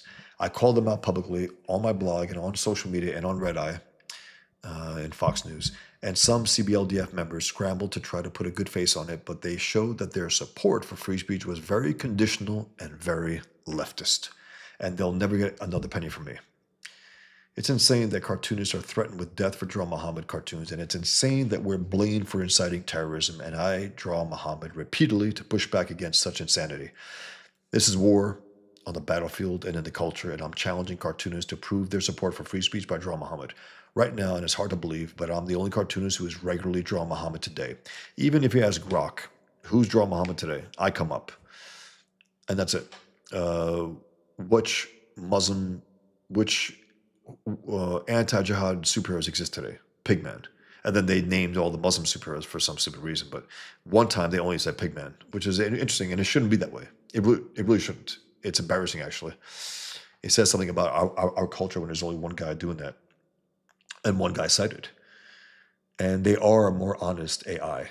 Whatever you think about Elon Musk and all this bullshit, they are more honest. They're not a leftist, shithole just throwing a lot of leftist propaganda in there and coming up with lies. They're not that way. They're just more honest. Even though that Google thing here was pretty good, actually. That summary. There should be so many people who draw Muhammad that it confounds the enemy. If many of us drew Muhammad after the Muhammad cartoon Crisis, and if many publishers published Muhammad cartoons, those at Charlie Hebdo might still be alive because they wouldn't have been so isolated and so easy to kill as the few who drew Muhammad. Think about that also. That's an absolute fact. if they weren't so isolated as that's the guys in that particular place, in that city, in this town, that's it, in that building, if a lot of people were doing it, they would more or less say, all right, guys, I think we lost that, let's say. But no, that's why, it's particularly dangerous because you put a big, you know, target on yourself. Excuse me. A few years before the massacre, Charlie Hebdo had their offices firebombed, and Hebdo's publishers, Stéphane, I believe that's how you pronounce it, Charbonnier, stated at the time, I think it's Charbonnier, I would rather die standing than live on my knees. That's powerful. And I think he called it corny at one point. That's a French for you. I can't even stand by a goddamn great statement like that. We Americans all have a good time mocking the French, but they did what many of us don't dare do. So we should keep that in mind before pretending that we're better than them on the issue of free speech. Where is the American equivalent of Charlie Hebdo? Indeed. They showed balls that the world didn't. Marvel and DC Comics and other mainstream comic book publishers have published benefit books for all kinds of causes over the decades, and I think it's time, guys, for free speech to get that same kind of treatment. Imagine that. Imagine that. Cartoons getting together and say, you know what? Fuck this enemy. We're all going to draw Muhammad. Me, Frank Miller, Jim Lee, Todd McFarlane, Comicsgate cartoonists, the Kings, and so on. All of us. A big fuck you. That would be awesome. As for those cartoonists who might be waiting to draw Muhammad, waiting until the coast is clear. The coast is clear. It was cleared by those who defend freedom, some with their very lives. If we keep acting as if free speech is over, it will be. Actually, I got a few more paragraphs. Let me just let me go back to some comments and then finish off right after. Shadow was a good-looking dude. Okay, Hamilton, thanks. Trevor said the whole thing seemed rushed about Holy Terror. There's probably some disappointment about having to change it from the Batman. Yeah, for sure. No doubt. Because it was originally Batman versus Al-Qaeda, which doesn't make sense to me. No-kill Batman against Al-Qaeda? No, you got to kill these guys. Alpha Channel, I would be all for an AI animated cartoon, Conan by John Buscema. I mean, look, if I can see John Buscema's Conan brought to life like that, in that exact style, and make the fluid movements that he has on the static page in kinetic form, I'll watch it. Is it art? Is John Buscema's work manipulated into something else that's he's not doing it, someone else is doing it after the fact? I'd watch it because I love John Buscema's Conan. That's the Conan to me, I think some people favor Barry Woodsmith. Not back then. Maybe later he would have been great. If he did it at some point. He did draw a cover, Epic Illustrated, I think, with Conan, which was great. But John Buscema, he owned that character visually. Wingus Dingus says, AI art is like the reverse of a Google image search. Yeah. And it's not, we got to stop calling it AI art. AI artist. I don't like that. It's not art. John Porton says, any chance you jump on Trashcast tonight? I think EBS is having an emergency broadcast 11:30ish. We'll see. But I do got to get some work done. I enjoy these things, and I enjoy one-on-one, one on however many there are. It's freewheeling. I could talk about things that, here. And I enjoy watching Trashcast and sometimes taking part, but I just might not be as in tune with all of the things that are going on. But I do enjoy it as a viewer. Maybe, John. I don't know for sure because I do got to get some work done. I got 3 things to do before crashing. Hamilton says, EBS is launching an emergency Trashcast, so I will catch the rest of your stream on replay. Another great stream. Thanks, Hamilton. Appreciate it. Yeah, guys, go check out EBS, watch it live, enjoy it, and I'm going to put it on myself at some point later tonight. Leader, a toaster doesn't make bread. That's true. That's right. It, turns it into a different form after you put it in, but you got to do the work and the process, and that's the thing, it's like, Art is a human creation, what humans do, and getting a cultural blender across centuries. And this machine, this computer, picking out that, you know. And again, I'm not brace myself against the AI revolution that they're talking about. I'm not. I'm still going to produce my work. I'm still going to create my work. I got no problem. I'm not offended by that. I'm not, bothered by that. Like so I see some artists being. I'm not. And maybe they said, you should be. I'm like, look, some things are inevitable. You can't stop them. You can appreciate them at certain levels, maybe at a certain point, see what you can do with it. But the creation is still the creation. I still draw everything by hand, and I love it, and I enjoy it, and there's something about it. Wingensinger says, honestly, from what I've seen of AI movies, I would say any genius would know it's probably always going to be easier to just make a movie normally, LOL. Right. But there will be a certain point, I think, where it'll be a powerful thing where it'll get better and better and better to the point where you can create a short film that's great. But I hear you. Trevor says, art denotes the conscious decisions made by an artist, interpreting a statement about the world around them in an aesthetic way. Indeed, Trevor. Absolutely right.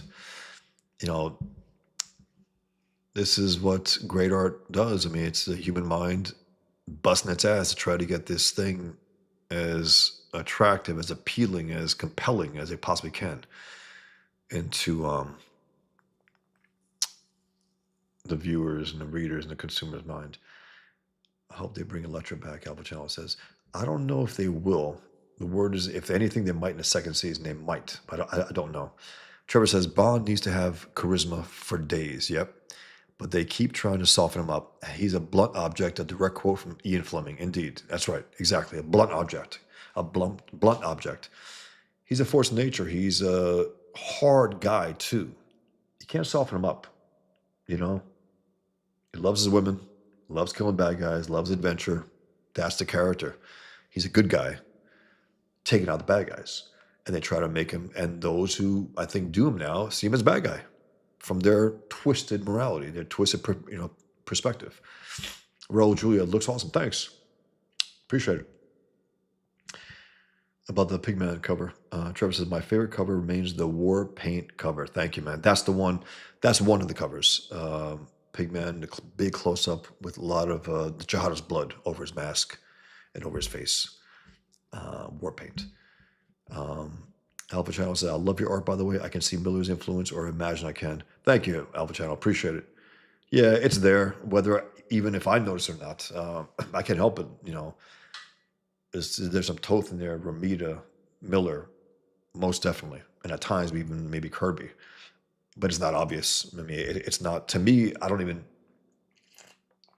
I can't say myself, this looks like that looks like this. I just don't.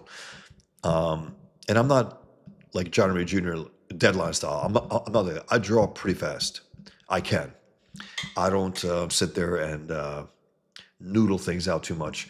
I try to, as much as I can, thoughtfully compose the panels and pages and bodies and figures and objects and backgrounds and all that.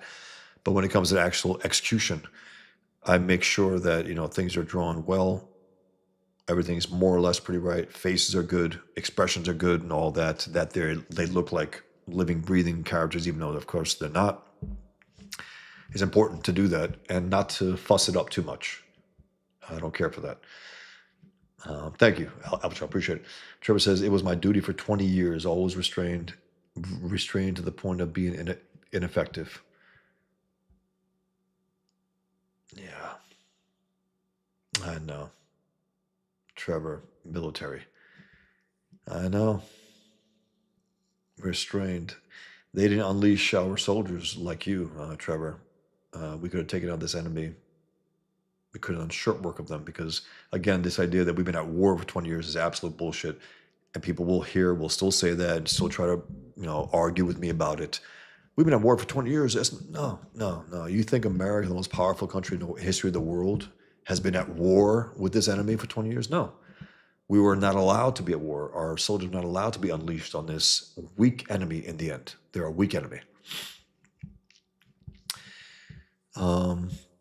Art says, I wonder if AI will inspire anything. No budget Muhammad cartoons. Push some buttons. That probably, Trevor says, Conan by John Buscema with finishes by Alfredo Alcala. I didn't like any of the inks outside of John Buscema inking himself. I thought he was the best inker on his Conan run. I didn't like when guys came on there like Alfredo Alcala adding so many unnecessary lines. They buried it under noisy work. It was like boosting the treble in the music and stuff and the bass, covering up the sounds. Buscema is as simple and direct as possible, and his anatomy is beautiful. Don't fuck with it. Don't try to make more muscles on Conan than John Buscema drew. Don't do that. That's just not his style. He was a very graceful, elegant artist. All things considered, he was drawing a barbarian, and he still moved with grace, and these guys tried to overfinish it, overdo it. I didn't like that.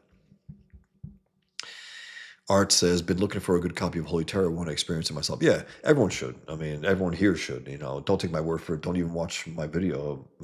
I think before you read it. Also, you be the judge. If it works for you, awesome. I know what works for me. The fact that he dared to take it on to some extent, at least. He gets kudos for that. I don't pretend otherwise. It's just the execution, and also if you do something like that, do a damn good story, please, please. It'll stay with you more. It'll make you think about the enemy more and the threat that we face and how they should be taken out, and so on.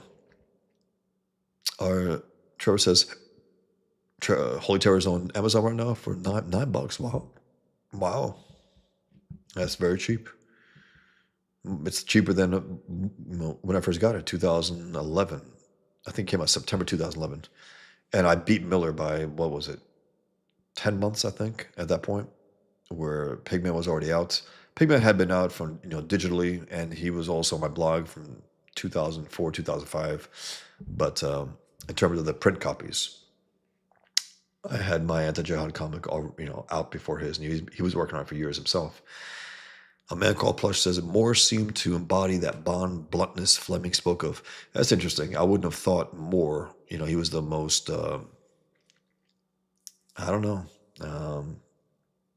passive, laughing in the danger, in the face of danger, a little too cheesy at times. That's what I remember, at least. Maybe I got to rewatch those. But Connery was pretty hard. Craig was hard. I mean, Craig was a good Bond. I know he gets a lot of shit, but he was a good Bond, especially that first one. He was very good, very strong. Good voice, very masculine, built like a rock, a good actor. Even though right now he's preoccupied playing gay guys. I think he's played 3 gay guys in like 4 movies. Like, all right, we get it. Maybe you're gay, but we know you're not James Bond, Daniel. We know. You don't have to keep telling us. Trevor says, if we were at war, it would have been done a long time ago. 100%. Could have been done in months. I believe so.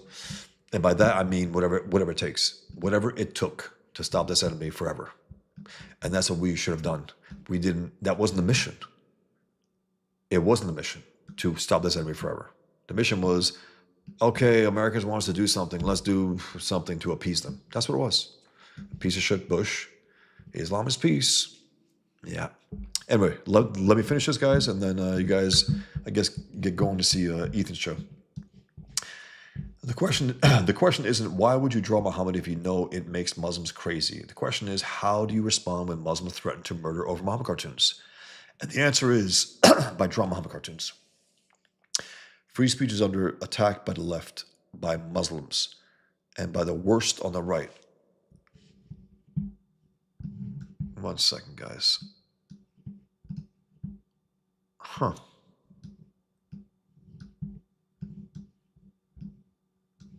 Sorry, guys. Okay.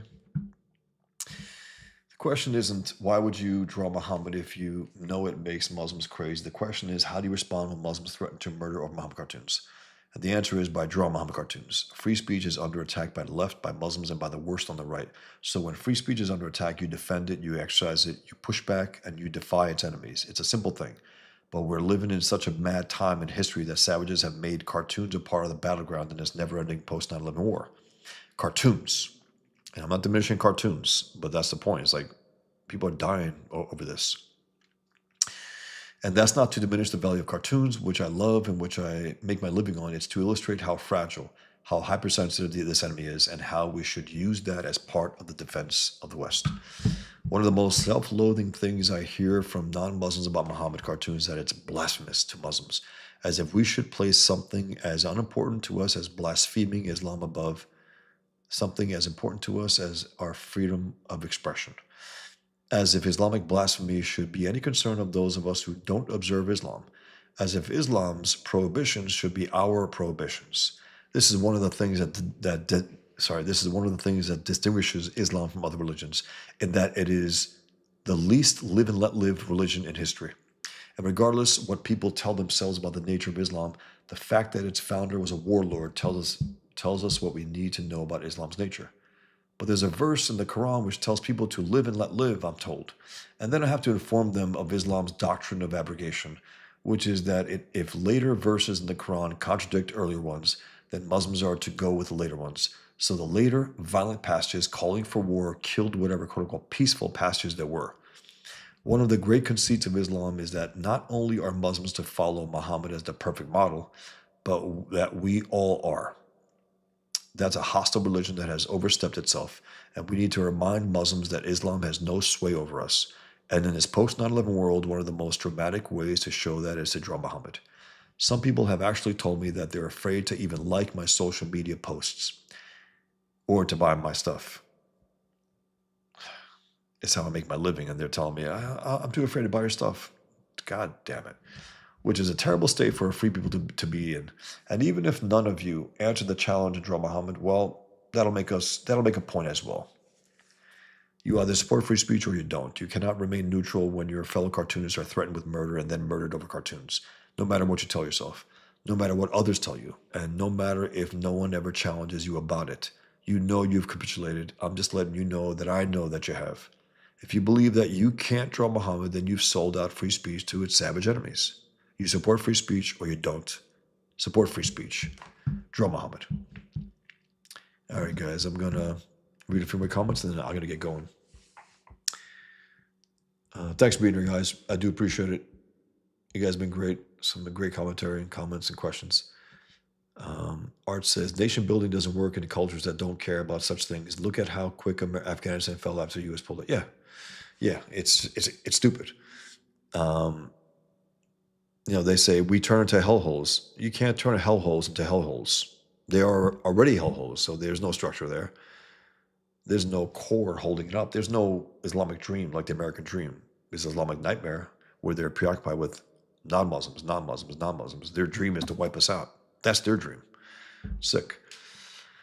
Art says, yeah, Trevor, used copies everywhere, so trying to find a decent one. Seen some gnarly ones listed as good. Yeah, I've seen it as well. A man called Plush. Never give in to fear and nihilism. Never. A man called Plush. Guys, you take care. Be well. Thanks for joining me here. Could be a chore going through some of the stuff sometimes, maybe. I'm into it. I love it. Free speech is life or death to me. It is a life or death issue. I think it is the thing that distinguishes civilization from everything else, the hellholes that we deal with, that we face, the enemies, the enemy camps, from communist countries to Islamic countries and so on, and from our own enemy within, the left. Guys, you take care, be well, and we will, one second, we will win, right? We will win. See you later. Wingus Dingus. Appreciate it. Thanks, Beaner. Thanks for the commentary, guys. Appreciate it. You take care.